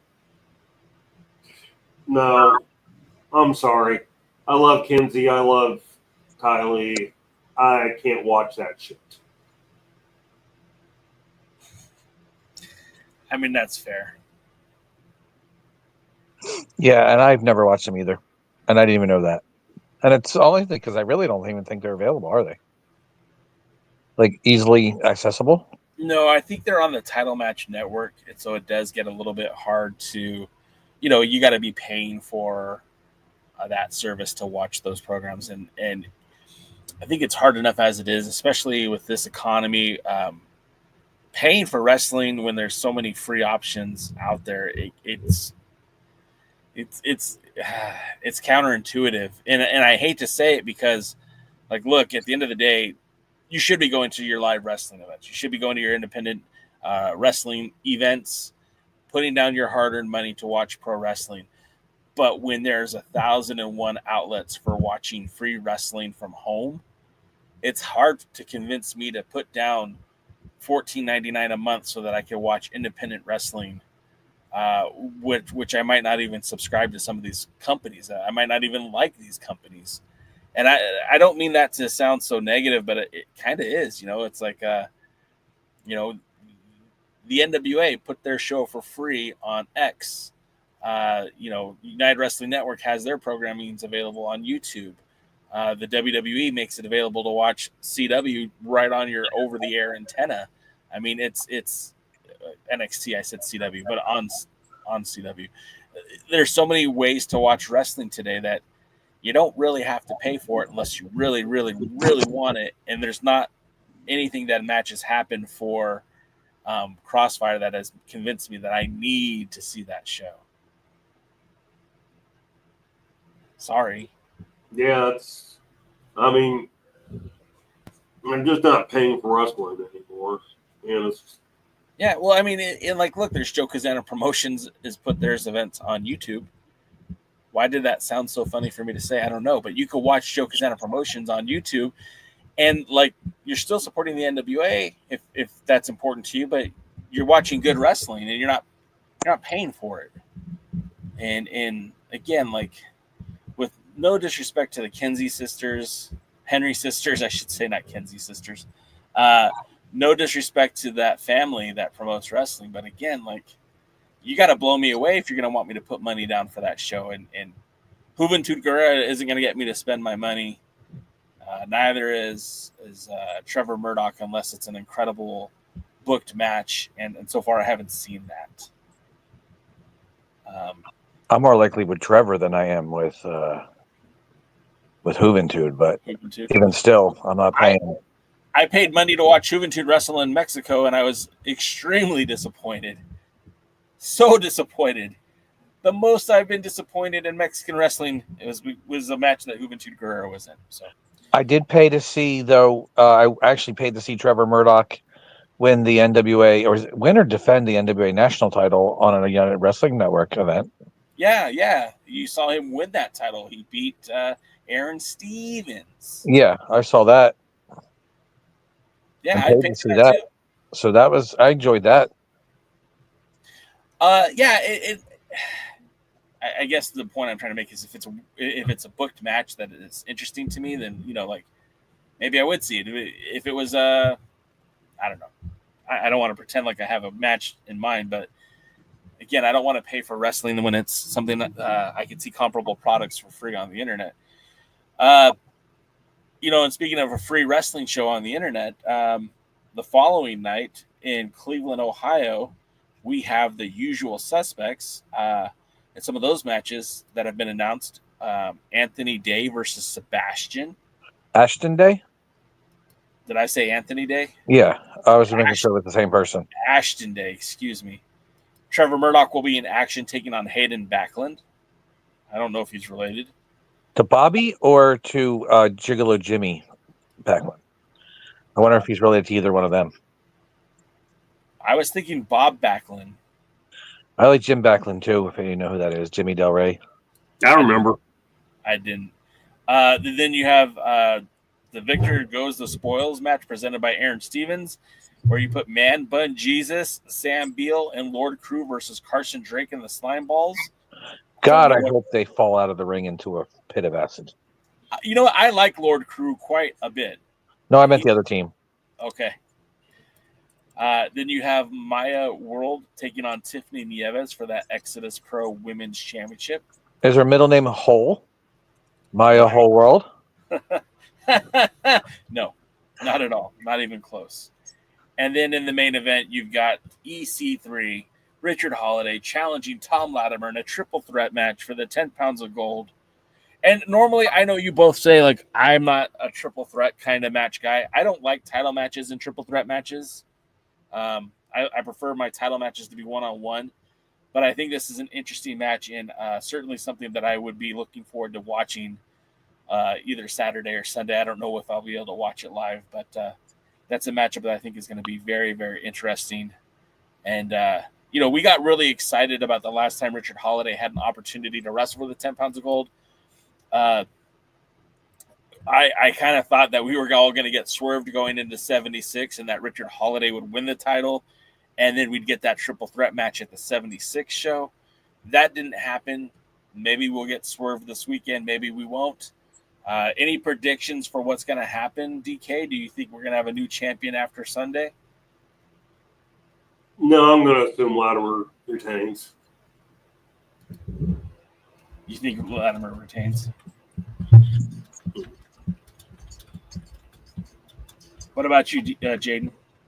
I do think Latimer retains, and I wish that the NWA would at least somehow, even if you can't sign him, start putting Holiday on TV. Even if, here's somebody, yes, he may lose, but he should still be on TV. He may lose him to somewhere else, but he should be on NWA TV real bad. Yeah. Devin Dowling points out that Richard Holiday and Tyler Franks just lost to Hunter Drake for the New South Heavyweight Championship last weekend. And Richard Holiday, or I should say New South, has ties to the NWA, not as specifically as an affiliate or a territory, but I know that a lot of NWA talent has worked for New South in the past. So I think we're going to see the champion retain. I don't think we're going to have any difference in who walks away from this title match. Although if EC3 were to win, it would kind of set up another big match for Looks That Kill in December, because we don't have another big event for the month of November for the NWA. So this would kind of be like that moment for them if they choose to do that. And there's a guy in the chat, Kervin Abreu, who is literally engaging in this chat, putting money in my pocket right now. Thank you so much, Kervin. And I think it's hilarious that you're pointing out that our whole lives is talking about pro wrestling and how sad that is. But a pathetic piece of shit human being like you, who's watching this show, trying to make me feel bad about something I enjoy, you must have such a horrible, pathetic existence that you want to engage in a wrestling chat to put down people who are passionate about something. I mean, do you have nothing better to do? What kind of loser are you? Ouch. Was that good? Yeah. Look, I'm passionate about wrestling. So Kervin, enjoy your little 5 seconds of me giving you any notoriety.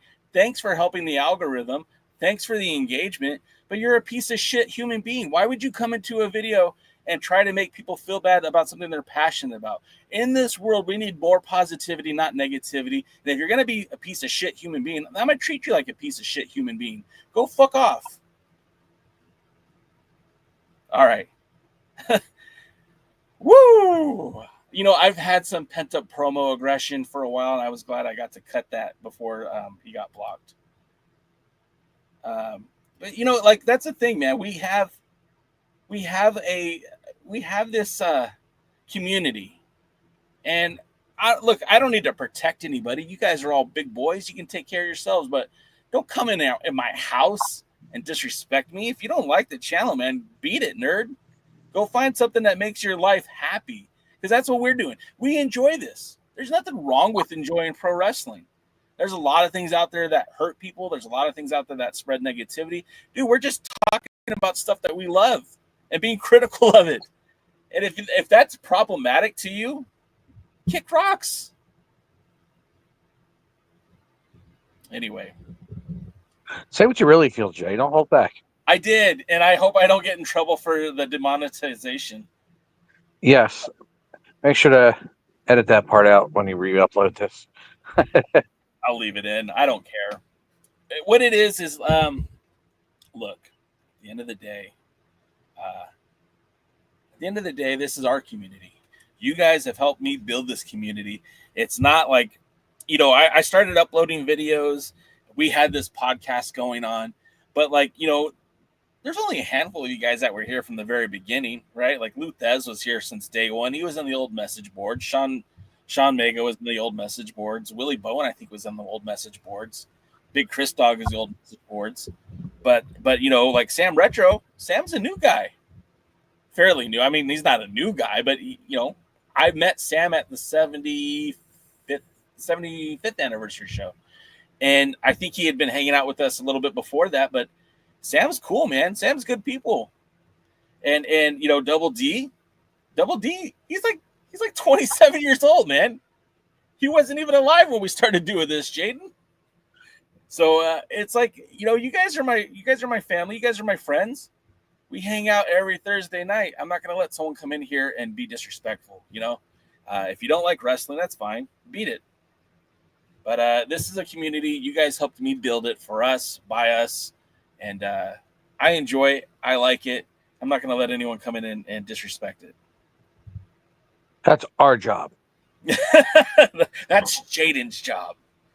I'm just waiting for DK to come back because I did want to talk about Power. But, I felt like last week's Power was a very, very good episode. And I really enjoyed the dynamic. And we got a lot of good wrestling, a lot of fast wrestling. The thing about the NWA is that I feel sometimes we get 2 steps forward or 1 step forward, 2 steps back. And I really enjoyed last week's show. And I was kind of scratching my chin at this week's show. We got another Max title defense, which is great. It was good to see Max defending the TV title again.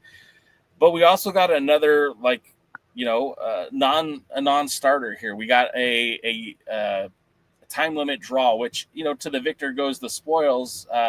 If they survive the time limit, it's considered a win. But Max didn't beat Carson Drake. They did not get a victory. They just didn't lose. And I feel like that's just a terrible way to present your champion. First of all, the 6:05 time limit sucks. It has sucked since day one. It's time to do away with that. But, Max was beating the ever-living crap out of old boy Carson Drake. And, brother, take your calm down medicine. So dude comes back under a pseudonym. Gotta get him impressed on that one. Hey, man, you know what? I'm not even going to ban him. Enjoy the show, dude. Keep plugging us away. Like, comment, subscribe, P. Diddy. Woo. If anything to probably get you demonetized was probably that. Yeah. Well, if he says something stupid, I'll ban him, and we'll just keep banning him. But it's funny. Luthez said it right. Ironic, his avatar was a sports team logo. What was the sports team? I think it was the Cardinals. Okay. I was hoping it was somebody like the Philadelphia Flyers, so that way I could really rip them a new one. That's why if he was a Flyers fan, that's why he would crap on pro wrestling, because as a Flyers fan, he has nothing but disappointment. Yeah. Like the Cowboys this year. Oh.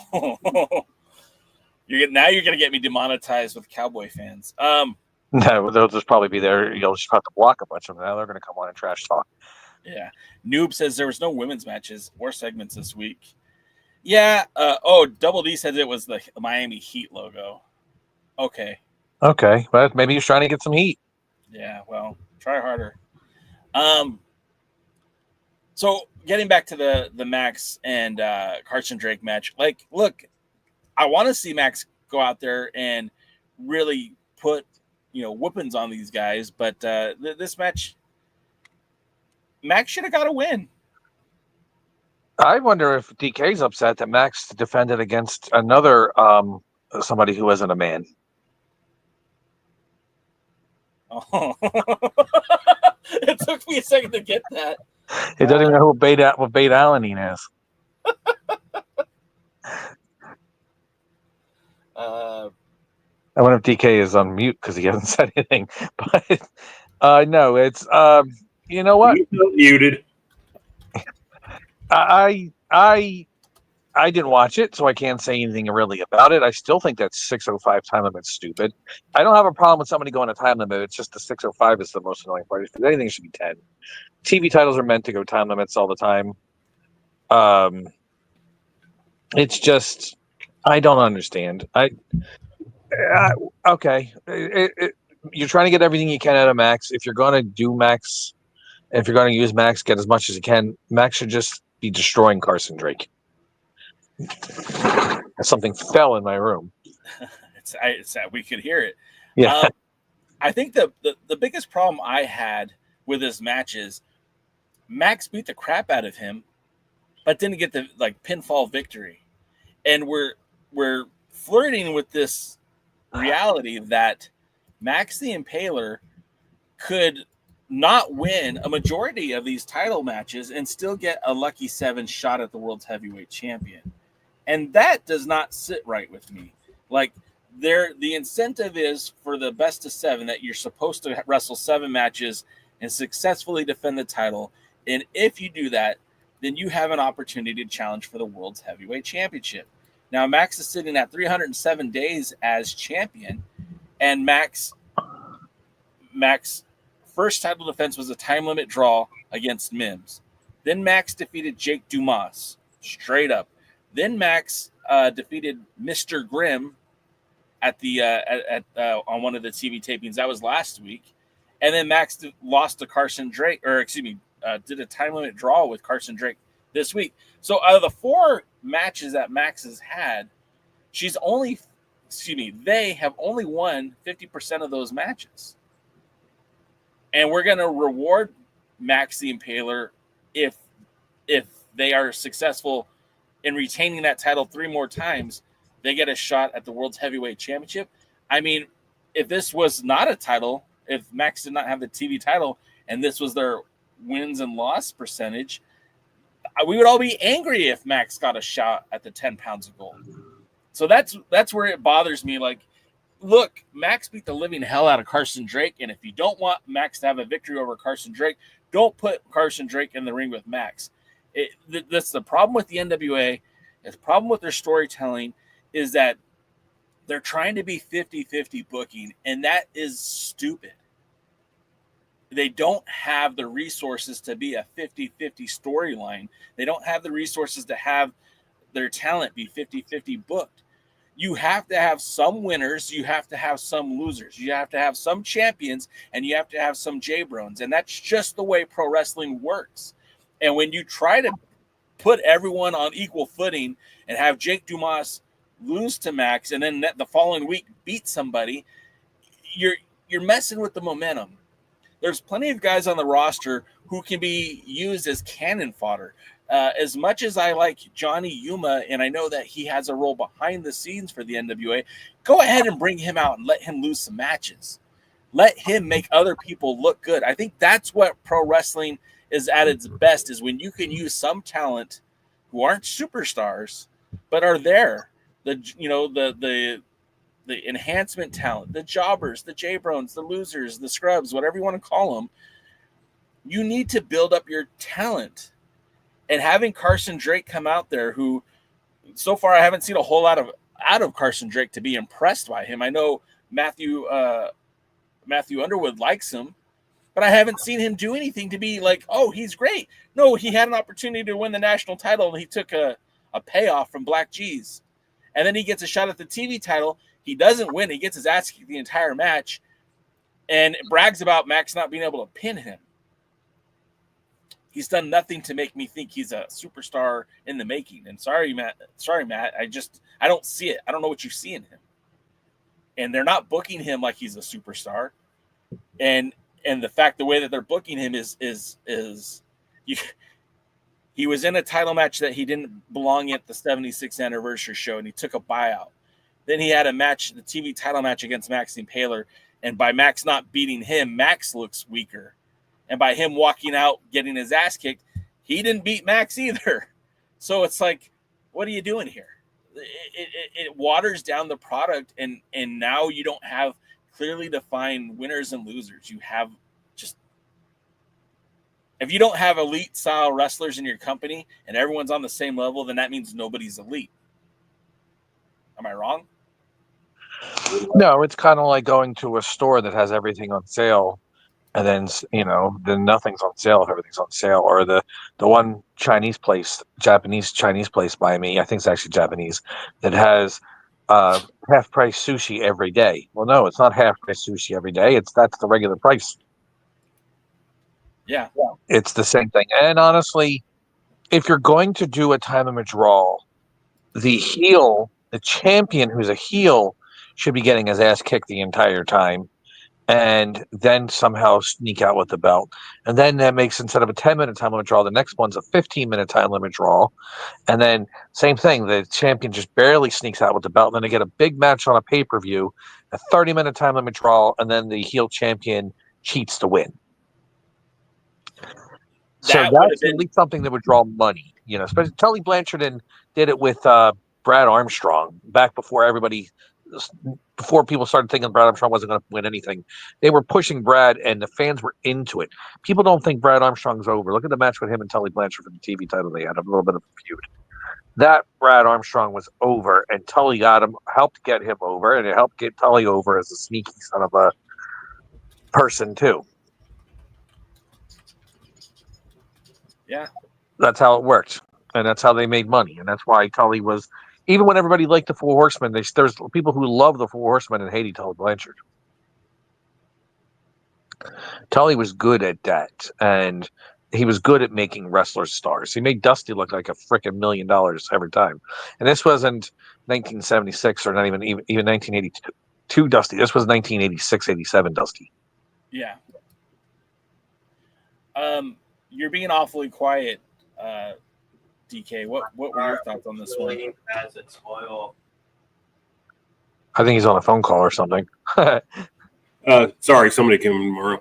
No, look, I've said all I'm going to say about Max in the TV title run.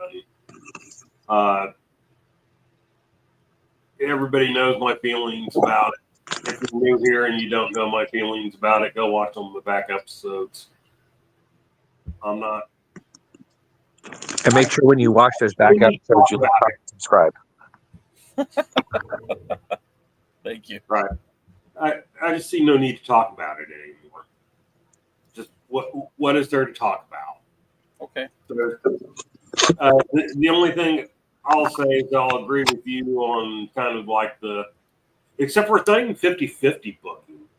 It's like 40-60 booking. And the more you lose, the more likely you are to get a title shot at one of the titles. Yeah. I mean, Brian Idol, I can't tell you the last time he won a match, and he's had 2 or 3 world championship matches since Latimer took over. Yeah. You're right. They're talking about how the Fixers haven't won anything, but somehow they were still in the U.S. tag 4-way bullshit. I mean, Billy has no clue what he's doing. Nope. And it's what he's done with the TV title now on 2 separate occasions.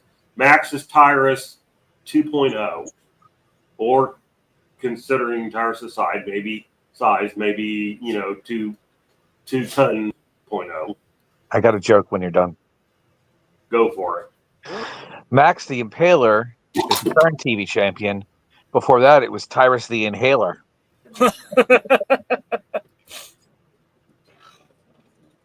So it's ridiculous. I don't get it. I don't understand it. I don't like it. So What else happened? That was a TV show or something that was supposed to resemble it. What else happened on this beloved show? Okay, so we also had a matchup that was Jack Stane versus Zion. Now, again, this is something else that bothers me, and we mentioned it. I think it was the pre-party. I kind of talked about how I felt like the way that the NWA is utilizing Jack Stane is severely underrated. Overrated. Jack Stane is a great wrestler. He is a fun wrestler. He provides the Haas fight that we desperately enjoy, that we're not getting nearly enough of in the NWA. And I don't see a legitimate reason to have him go out there and have a match with Zion that is just, I don't know. It was pointless. I wasn't overly impressed. I wasn't excited about this match. And it was a decent match. It was fine. But why are we again, the 50-50 booking, right?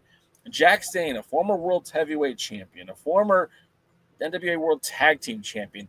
He's held the National Championship. He's a former North American Championship. In fact, he's a 2-time National Champion, the second time coming at the expense of Crimson.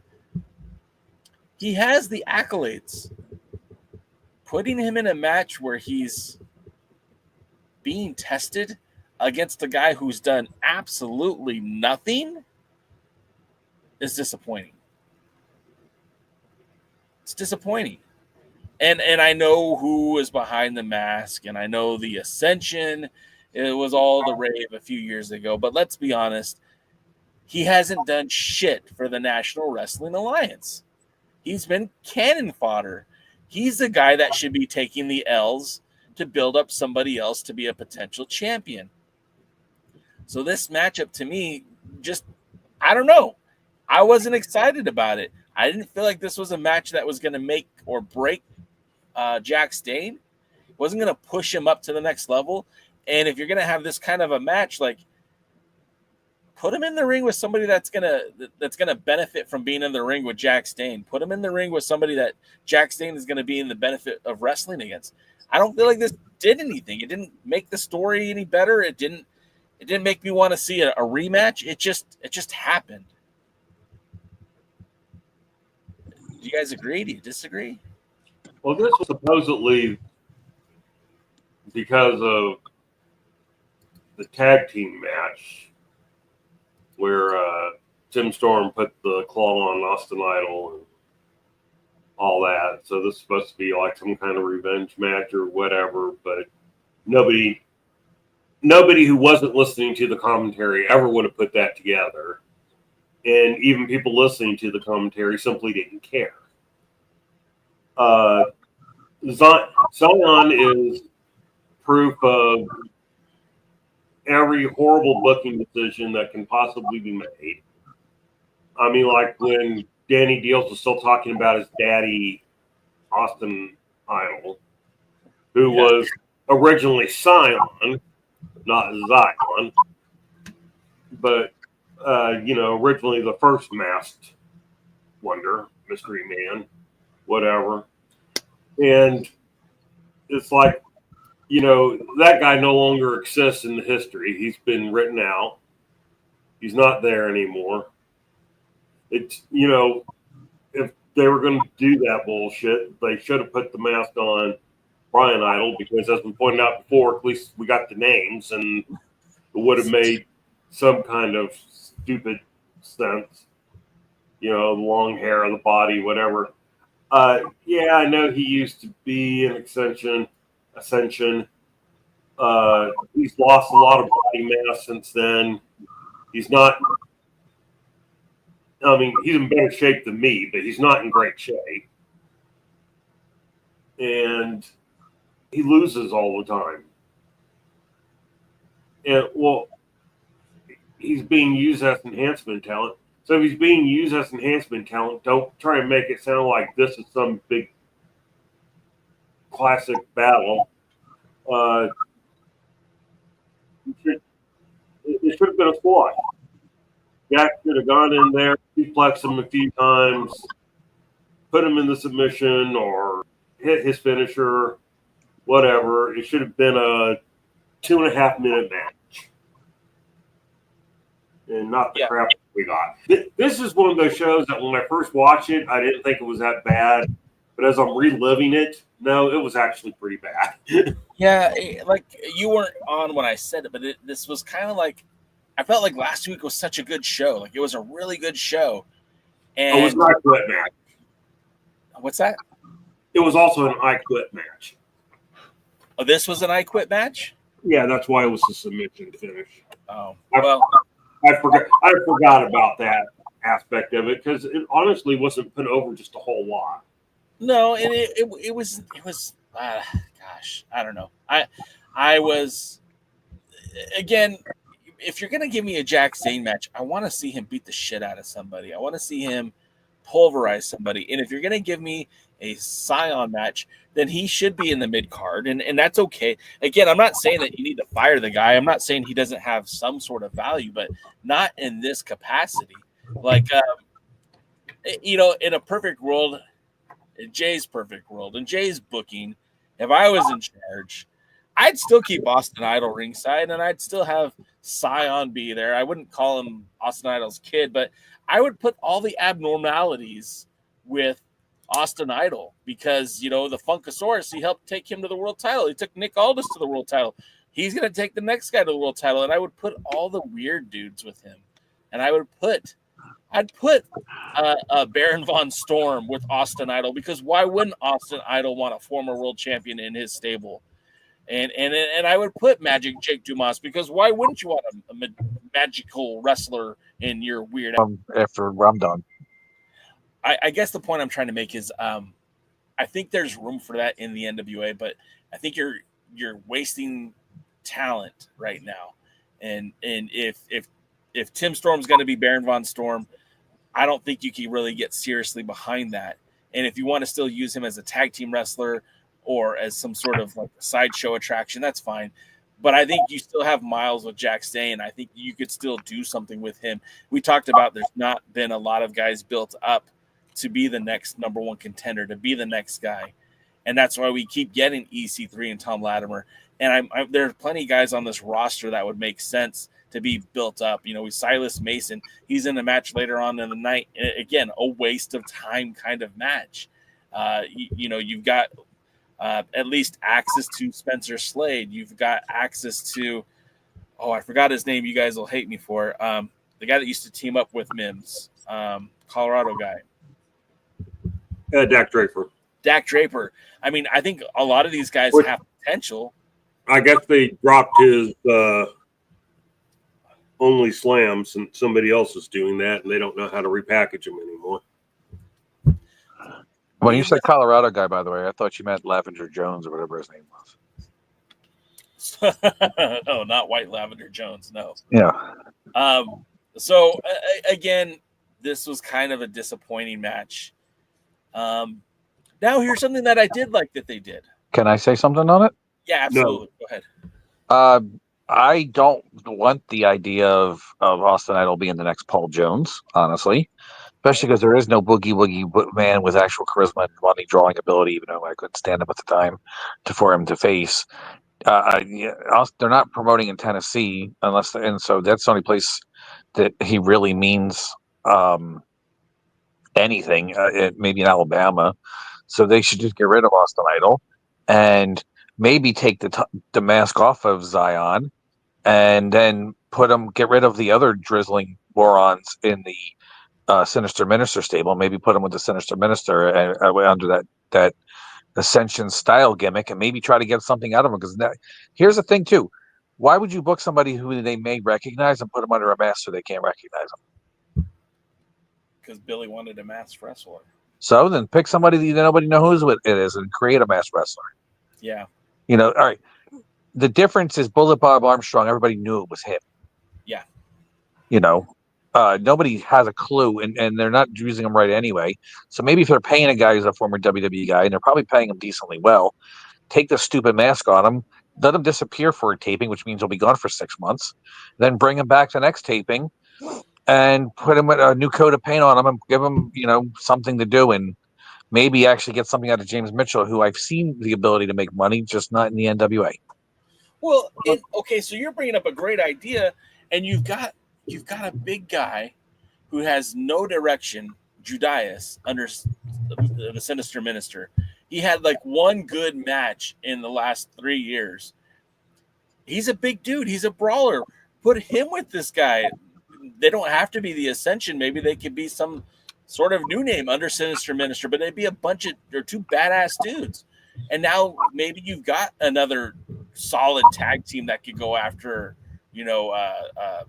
Murdoch and I almost said Cade, Murdoch and Knox, Yeah. Murdoch, or at least a U.S. tag team title. Sure. See, to me, that would be the perfect thing. If you could get Judas and Victor, or whatever he called himself on the Independents, yeah, and they don't have to put him in makeup. They don't have to make him think. Both of them probably need to get to the gym a little bit and firm up a little bit.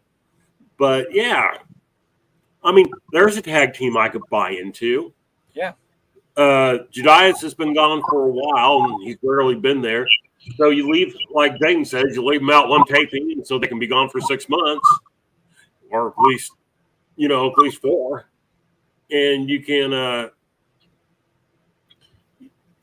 bring in a tag team that is convincing in and of itself to book them right, not the 50-50 booking, like you said, not the, hey, I'm going to screw with you because I want to see how loyal you are, or whatever the bullshit is that someone said. Bring them in here, put them in the ring with Brian Idol and somebody else, and have them demolish them. Put them in the ring with the slime ball and have them demolish them. Put them in the ring with the kids, have them demolish them. Put them in the ring with somebody like the Fixers and let them get a clean victory after the Fixers had a couple of clean victories. Do something. Make me want to see somebody. Teach him a new hold. Who do I want to see? Who's in the NWA that I want to see? It's Thurbilly, and it's getting less and less. Well, Thurbilly was that when he was with Boyo. They fucked up the Southern Six so bad, I can't even believe it. I mean, by the way, you're talking about the 6:05 time limit. That was the longest match on the show. Yeah. Everything else, I think, was 5 minutes or less. Sorry, Jaden. That was my fault. Go ahead. Which are fine if it's squash matches. But they're not. These are supposed to be competitive matches, and they're competitive matches against people that should be getting squashed. Well, we did get a squash match. What was that? Well, that was the good segue. Was the next match, which was Murdoch's defeating. They said that these were the Funking Conservatory students from Dory Funk Junior School. Christian Hunter and Jake Powers. Now these guys, I mean, they didn't even look like they had decent wrestling gear. And Billy on commentary said, like, "Oh well, they're getting a title match because Murdoch wants to defend against everybody." But like these guys clearly didn't belong in the ring against Murdoch, and Trevor basically ate both of their lunches, and it was a squash. It was a beatdown. Exactly what you would want from some two nobodies. My only problem with this is it shouldn't have been a title match. It should have just been a regular tag team match. They're tuning up for whoever is coming next because these guys weren't even very good. They were two bodies that got beat up. And again, like I would have much rather seen Jack Stain beat one of them to hell and Zion beat the other one to hell. And at least you could have built both of those guys up off of this. But it was a squash match. It was exactly the kind of match that Murdoch should be having with guys that look like this. It wasn't competitive. It was, they got some moves in, but it was a squash. And DK am I wrong? Was it a good squash? Was it a bad squash? The only thing I'm going to disagree with is that I wouldn't have let them gotten any offense in. That's fair. Trevor was a little too kind to him. But yeah, I mean, they got demolished. They should have gotten demolished. They shouldn't have called it a title match. That devalues your titles. Let them go in there. Let them, let Murdoch beat the shit out of them. And more importantly, find me a tag team for Murdoch that I believe's a viable challenger, not simply because, they think it's time to take the titles off of them, but because they've been built up as viable challengers. Come on, Billy. Give me a reason to watch. Give me a reason to care. So, what was on after them? We did get a promo with Markova, and at least it sounded like that she's challenging for the title next week. Could be wrong. Maybe I misunderstood. A noob said that he didn't think that he saw Markova on TV, but I know I wasn't dreaming. No, she was there. Yeah, she wanted her title match, the one that we couldn't figure out why she wasn't getting at Saw Win. She wanted her title match next week, so we already know then that she's not winning the title from her number one contender title shot. No. So I don't know I don't know. Hopefully they'll put a storyline in there, but if they just have her lose, F them. Well, she kind of already like outed like the Henry sisters, Kenzie and Kylie. She kind of was like, hey, Pretty Imperfect, or that's not the right name. Sorry, made myself laugh. Pretty in Power. You guys are tricksters, and they even showed the video where Kenzie maybe it wasn't inadvertently, but she poked out the eye of Haley J in that tag match. She kind of made it seem like we know that you guys are no good beatniks, and you're gonna cheat every chance you get. So I want my match now. They're kind of setting it up to think that maybe Kylie gets involved or Kenzie will cheat to win, however they play it out. But look, it was a decent promo. I don't go to Markova for good promos. I go for her in ring and the way she looks. They also talked about the colognes. It was actually one of her better promos, though. It's like, could we have a little more of that from her? Yeah. With that being said, what about the colognes? Yeah, so the colognes said that they're coming in, and this is maybe one of the most muted promos. Almost zero energy. I was not feeling that promo at all. I don't even think they were feeling it. They said, hey, we're coming to the NWA. We're not going to be just the best tag team from the islands. We're going to be the best tag team in wrestling. And it was just, what am I getting excited about? Like, a vignette would have been so much better. Maybe even showing some of the matches from the island to give us a reason to care. Like, I get it that they were former WWE guys. I get that. And I want to see them have good matches, but this promo was so lacking of any charisma, any energy, anything to get me excited. So, if they put him in the ring with another loser tag team, cool, beat him in 5 seconds. If they put him in a competitive match, it's going to be I don't know. I just, this promo wasn't it. It didn't hit for me. What was that, DK? Okay, this wasn't a promo. What would you call it? Yeah, somebody talking. Yeah. I mean, a promo, something to get you excited for the match or the team or I can remember me and Kevin talking one time, and we said that. And we said the purpose of a promo is you get yourself over, you get your opponent over, and you get the match over. It doesn't have to have all three of those, depending on what the promo is. But, there's a purpose. It's to get something over. This didn't seem there to get them over. They weren't getting themselves over. It was just like, hi.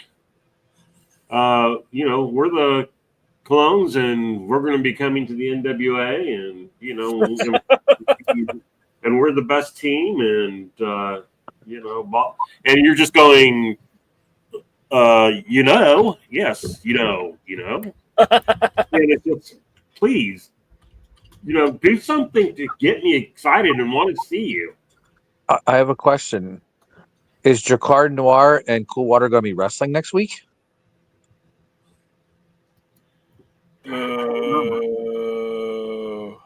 Are they scheduled to wrestle? Is that even established? They were at the tapings, and I think they were supposed to. They were advertised as, but being there. What? I don't know. I really don't know what their plans are for. I'm saying, what was the purpose of the promo? Like, was there anything that's like that? Were they promoting anything? No, It was like they're going to be there next week, or yeah. So hey guys, we're going to win the tag belt. So okay. So they were on TV. They did let it know. They did make it known that they will be on Power next week. But again, the promo was just really. I must have fallen asleep by then. Yeah. I mean, nothing about it struck me as promoting, so to speak. No, it was very poorly done. Like, and that's the whole point that what I'm making. It's like it wasn't an exciting promo. It literally he was just talking his way in on the camera. Yeah, Over Metal saying what we're all kind of thinking, like even a video package would have been a better way to introduce him than this. And the NWA just tweeted on their website that the Clones make in-ring debut Tuesday for NWA Power, and it's like, yeah, but it was just, as the NWA quoted it on their website, business is about to pick up Business is about to pick up in the NWA. Primo Colon promised with cousin Epico at his side. You have one of the greatest tag teams in Puerto Rico, and now the greatest tag team in the NWA. And I'll tell you right now, I put more energy and effort into that promo than they did. It's not wrong. What came next? So after that, then we got a singles match between AJ Kazana with his Papa Joe taking on Tommy Rant of the Slime Balls. This, again, Tommy Rant is the bigger of the two Slime Balls. So this match, I kind of it's exactly what I expected it to be, and I didn't have a problem with this match. I kind of wish it would have been a straight up one-on-one match. We did get some outside interference. Sage Slimeball came down, and then KC Kazana came out and neutralized him, and during the course of the match, Papa Joe took that NWA rule book and used it as a weapon on Tommy Rant to give AJ the victory. I feel like AJ's a very underrated piece of talent for the NWA. And I know that's saying that he's the U.S. Tag Team Champion with his brother KC, but I think there's a lot of potential with AJ. And I think he's pretty good, but I feel like this wasn't the best use of him. And this tag team isn't the best use of him.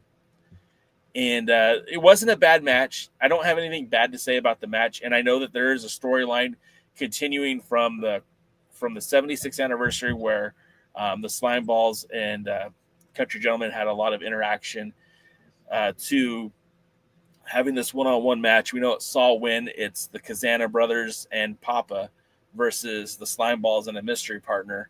So at least they're building up to it. But I just feel like, I don't know, I like AJ Kazana a lot, and I think he's being underutilized by the NWA. That is probably true, because that's what the NWA's modus operandi seems to be. Yeah. I will give AJ credit. It's the best I thought Tommy has looked. Yeah. No, it was a fine little match. It was a fine little TV match. Yeah. It was a fine little TV match between two tag team guys who are, kind of involved in a small feud with each other. Yeah. In that, I can't really find any fault with it. The ending was convoluted. They didn't need everything that went in. I will give What's the other one? The short little slime ball's name? Sage. I'll give him credit. When Tommy ran him into the steps, he sold it like somebody who had actually been run into steps, metal or whatever type of stuff there. I mean, I thought he did that pretty well, but I didn't think that was necessary. Him running out and then Casey running out. I'll also say I'm not fond of the characters that the Kasanas have become. Me neither. The Colonel. I want to test that out or watch how I'm saying it. I don't have a problem with them being heels necessarily. I have a problem with them being Robert Fuller heels as Colonel Parker. Yeah, not stud stable Robert Fuller. That's what? Not stud stable Robert Fuller. Colonel Sanders Robert Fuller. Yeah. Exactly. Yeah, and I'm not fond of that. They should be packaged more badass, and they're packaged silly. And I didn't have a problem with Joe Casana using his rule book thing to hit the thing. That's just one of those heels cheat type things. Didn't need it, but you still do it because that's what you do as a heel. Yeah. No, but see, Jim Cornette never used a tennis racket on jabronis. Well, yeah, I think what they were trying to do here was elevate them being a little more than just jabronis. But yeah, that's not the way they're presented, so it doesn't work out as well. If they wanted to try to get them on a more level basis, even if it had been kind of a screw job, you let the guys get the, you let Tommy get the victory here. And again, I give credit to AJ because he's the veteran. He's been around for a while. And so, he certainly got a good match out of Tommy, but in order to get a good match out of Tommy, he's got to have some talent in there. And so with that, I was happy. The ending was too convoluted. The Casana boys aren't the right country gentlemen, aren't the right type of heels for what they are. That's all personal opinion there. I mean, that's not. I mean, Shawn Mike, I don't mind the Robert Fuller, and that's fine. I'm not going to say you're wrong for that. It's not for me though. Yeah, and I think I'm with you on that one. Again, I like the Kazana boys. I do. Overmetal says that the gent should be face. I kind of agree with that. But I also think AJ should be a singles wrestler. And I think Casey Kazana has come a long way in a short amount of time. And he has a lot of potential too. But I think, AJ should be like maybe feuding for that TV title. There's a lot of great talent in the NWA, and I don't think they're being used the right way. And the Southern Six, DK nailed it. The Country Gentleman, that would be a more interesting thing for them to do than having slime balls and the Country Gentleman. I'd rather see the Southern Six and the Country Gentleman be feuding. At least I feel like that'd be more entertaining. But you're not wrong. With that being said, and again, I don't hate the slime balls as much as you guys do. In fact, I think that what was his name? I had it here. Tommy Rant. I feel like Tommy Rant has potential. Sage to me reminds me of Johnny Yuma, which again I don't have a problem with that either. But Johnny Yuma was there to get his ass kicked, so if that's what Sage's role is, I'm all right with that. But this match was just yeah. It wasn't a bad match. It was a good TV match, but again, I feel like they could have done something better with this time. And then that takes us to the main event for this week. which, let's be honest, like, why? You know, I've known Kyle Durden, the internet millionaire Kyle Durden, for many, many years. He was a wrestler. He was trained by Bryan Danielson at the Ring of Honor school. He wrestled very briefly for ROH. He spent a lot of his time in the wrestling side of business, but more like behind the scenes or in production. He was the voice of NWA Liberty States. He was the voice of NWA Black and Blue. And, you know, I never thought he was a bad announcer. He was an okay wrestler. Where his role in the NWA today, I think, is perfectly what he's suited for. And this isn't I'm not trying to shit on the guy. This match doesn't make sense to me. If he wanted to have one more match, just one more match, there's a lot of guys on the roster that I think could have had a really good match with Kyle Davis as a send-off to, I'm officially retired from the ring. If that's what this was about. If this was about to get Southern Six heat, they didn't need a match like this to get heat. They're heat magnets. These guys, when you do them the right way, which means you do not produce them, they generate their own heat. This match was stupid.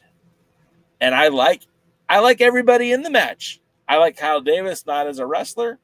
I like Colby Corino. I like Silas Mason. I like Kerry Morton. This wasn't the match. This wasn't what I needed. I don't need Joe Galley grabbing a pole trying to get involved with the match. I don't need Brian Idol running out post-match to make the save. I don't get it. Kyle Davis hasn't wrestled a professional match in 14 years. You could tell. Again, I don't know what this did. How did this elevate anybody? How did this propel the Southern Six into greater stardom? How did this make Colby Corino a made dude? The answer is it didn't. And the match played out like it didn't. Why is Kerry Morton afraid of Kyle Davis? Kyle Davis is jacked. Kyle Davis is buff. He's ripped. He hasn't wrestled a match in 14 years. Kerry Morton, sweet chin music, call it a day, end it. It just was a very non-starter match for me. It was a very kind of waste of time. Christopher Henry says it seems to be to get Brian Idol over. I mean, what are we doing? Like, why does he need this match to get over? Why can't he get over by beating a few, I don't know, lesser-known talents? Like the entire NWA roster. Yeah. Noob says, why do we have to suffer with this as the main event? I was doing the pre-party, and I kind of thought that any of the other matches might have been the main event. Because although it's the Southern Six, and although they built it up on the previous episode of Power, it doesn't make sense. Why are we focusing so much attention on, with no disrespect intended to Kyle Davis, because I like Kyle Davis, and I'm going to keep saying that because I want to make it perfectly clear. It's not the shit on him. It's the shit on the booking. This didn't need to happen. This whole thing didn't need to happen. It didn't do whatever they were trying to do. If they were trying to make us mad by giving us a shitty-ass match, mission accomplished. If the goal was to make a compelling storyline to get heat for the Southern Six, you failed. If it was to get sympathy, babyface heat for Colby, you failed. If it was to get Brian Idol over, it failed. DK, you have anything you want to add? Well, look, because you really stole the point I was going to make, which is who benefited from this. Yeah. When this was all said and done, who looked better? Did Colby Corino look better? No, Colby Corino basically got his ass kicked. Did Kyle Davis look better? No, Kyle Davis got his ass kicked. Did the Southern Six look better? No, they were running from Joe Galley, who was manically waving a pole that I could have grabbed out of his hand. At one time, as Danny was being left alone at the thing, at the ring at the end, the commentary table, that's what I'm trying to say. And Billy came in and said something. He goes, well, I'm not booking Kyle Davis and Joe Galley versus the Southern Six. And it was just like, well, why the fuck did you book this match? And I think he even realized it because he kind of said something. I don't remember what it was, but it was just like, I don't understand what this was for. No, nobody wants to see Kyle Davis versus the Southern Six. Maybe his mom was in the crowd. What? Maybe his mom was in the crowd. His mom didn't want to see it. Maybe he sold the most tickets. No. Friends and family? Is that what you're talking about? Yeah. Yeah. Maybe they gave him a whole stack and he sold the whole thing, and that's why he's getting the main event push. I've seen that in shitty promotions before. Well, I've seen that too, to tell you the honest truth. There's a certain person here in the Dallas-Fort Worth area, I'm not going to say a whole lot about, but I know one of the reasons that he doesn't main event, but he's booked on a lot of shows. And I know the reason he's booked on a lot of shows is because he sells a lot of tickets. And I don't mean him being there sells tickets. I mean he has enough people that he can bring with him that will buy tickets. And, okay, do what you want. Yeah, I mean, there was nothing beneficial about this. There's nothing that made one person look better. Why isn't Throwbilly being built up for a match with Latimer? Someone explain to me why that's not happening. I mean, that doesn't mean that he has to be challenging every week, calling out Latimer. It means you start the build. Why isn't he in singles matches beating people? That's because Billy Corgan's booking is worse than the way the Democratic convention, the Democrats. That's it. The Democrats fumbled the election. You mean where they spent $1 billion in they're $20 million in debt? Yeah. Well, anyway, not getting into the election outside of that. So someone explain to me. Anybody who's out there in the thing, we got 6 minutes left. Explain to me what the hell's going on. Who wants to see this? I don't know. I can't make up bullshit long enough to fill out 6 minutes to make it logical. So, what else do we have left? Well, that's it. Look. This week, we saw the TV champion fail to be an enhancement talent. Sorry, Matthew Underwood. I haven't been convinced yet that Carson Drake is the guy. We saw what Bait Alanine is. We saw did we get to Mims versus Soda Pop? Did I skip that one? Yes, and you notice I didn't save it. It was a fine match. It was fine. It was okay. It was good for TV. But the whole thing about the Soda Pop not deserving the title shot and Billy was like, well, I don't think he deserved the title shot. And then you got Murdoch and Knox in the next match and these guys wanted the title shot. It's like, come on, be consistent, Billy. But Burchill came out and it meant nothing. Yeah. Well, at least we were going to get a Mims versus Burchill match, which is exciting. Yeah, Burchill's a good wrestler, and Mims is booked badly. Yeah, I'm not sold on Burchill. So. Well, you just gotta wait and see, I guess. But this whole episode, where last week I felt like we got a really good week of television. This week I don't feel like we got that, and it's not the talent. It wasn't the talent. It was the booking. It was the incredibly... When you walk in the room and say, I'm the smartest guy in the room, you're probably not the smartest guy in the room. And when you come in the room and say, I'm the best guitar player in the room, maybe you are, maybe you're not, right? But to announce that you are I'm the booker, and then this is what you're presenting, you shouldn't be proud of that. This is not good storytelling. And when you talk about pro wrestling, and I'll never forget, DK said this one time: wrestling isn't rocket science. Give me a guy to cheer for, give me a guy to boo for, and give me a reason why they're wrestling, and that's it. Yeah, and that's a ripoff from Jim Ross. Okay, well, let's start there. I'm just giving him credit there. But yeah. Let's start with just giving me a good guy to cheer for and a bad guy to boo, and give me a decent reason why they're wrestling, and let's just do that. Having Burchill come out during that match, and even the announcers were like, well, why is he out here? And Danny Dills is like, well, maybe he thinks he's going too hard in the ring, or I don't remember if it was Danny that said that or Gally that said it, but it's like, who gives a shit? This is pro wrestling. It's not tap dancing, right? Like, you guys are supposed to get hurt. That's what this is. It's a business of causing pain for your opponent to either get them to give up or to knock them unconscious so you get a 3 count. I don't know. I got to sit back and say that this episode was very disappointing to me, and I watched it with good intent because last week I felt so positive about the show. Going into this week, I was positive about this show. I was hoping they were going to do something interesting with Carson Drake. They failed to do that. I was hoping they'd do something interesting with Murdoch's. It wasn't bad. The Mims match, it was fine. AJ Kazana match, it was fine.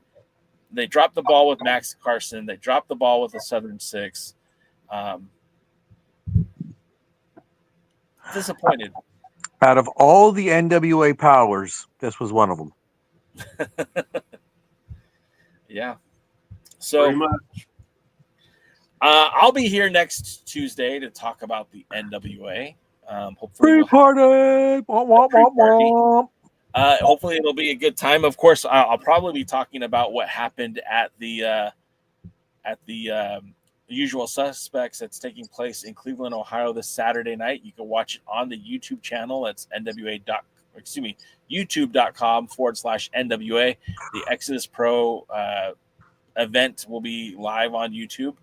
I suggest you all check it out, get a nice little palate cleanse from this week's Power, and hopefully we get some good wrestling, and who knows, maybe we'll see some titles change hands.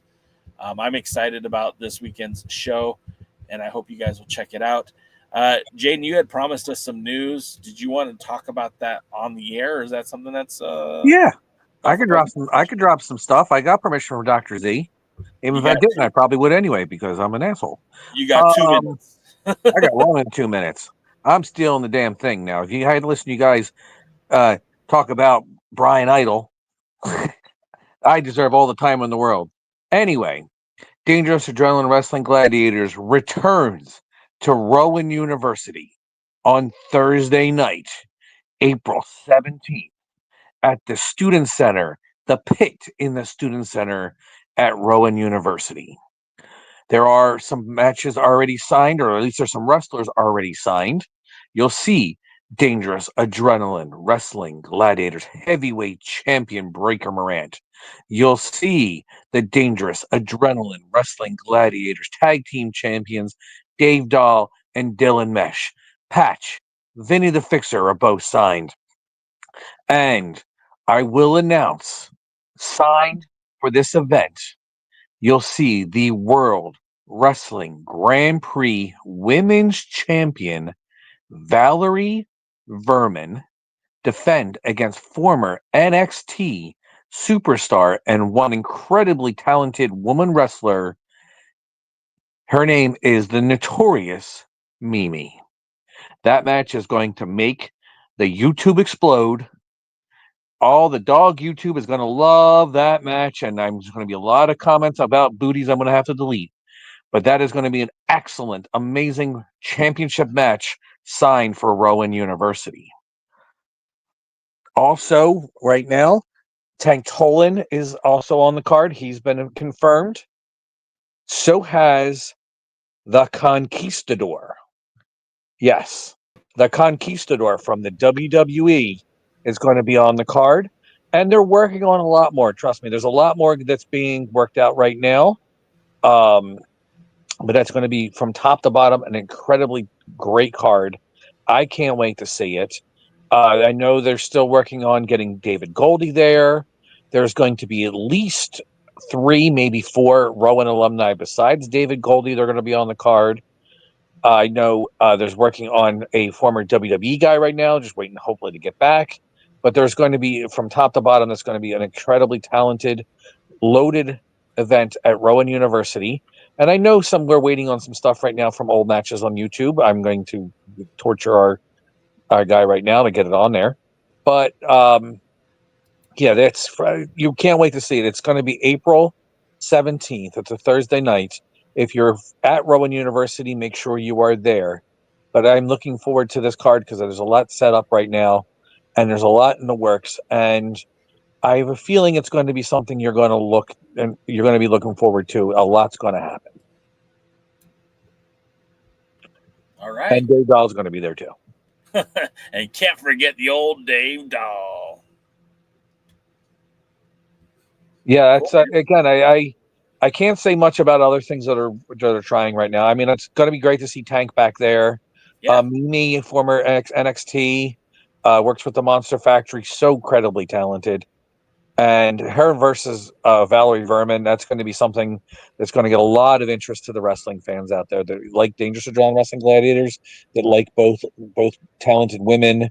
I know DK is going to absolutely love it. I have to delete all his comments again. But I did not make comments. You're lying. But I'm looking forward to that. And when I have more news, I'll make sure to announce it. All right.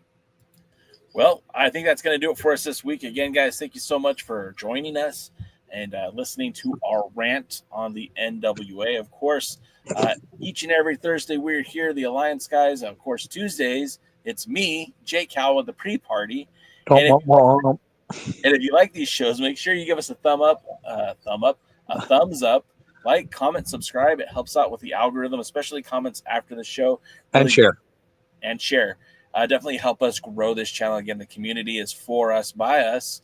We are the Alliance, so thank you guys for doing that and helping us out with that. If you want to financially help contribute to the show, I'm definitely not going to stop you. We have merchandise available on our merch link, which is in the video description. There's hats, there's t-shirts, there's coffee mugs, there's fanny packs.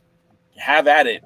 Anything that you buy on that site does help this channel continue to grow. Then also, if you want to maybe not buy a t-shirt or a hat, but still want to support us, we are partnered with Debbie. We are a Debbie content creator. So when you do purchase Debbie and use our code, the Alliance Blog, we do get a commission off of that. Or if you're looking for a title or trophy for your fantasy sports or Employee of the Month Award, Student of the Month Award, whatever's, Trophy Smack has a great way to customize a trophy or title belt for your whatever your needs are for award recognition. That's what I wanted to say. So ATF Media, that would have been an awesome comment. Come back next week and say it again. But until next time, we'll see you guys at the matches. Thanks for joining the stream. This has been a presentation of Alliance-Wrestling.com. We genuinely appreciate your support. Would you consider subscribing so you'll never miss a future episode? I'd also like to remind you we do a live stream every Tuesday at 5 p.m. before NWA Power. You can find us on social media at The Alliance Blog.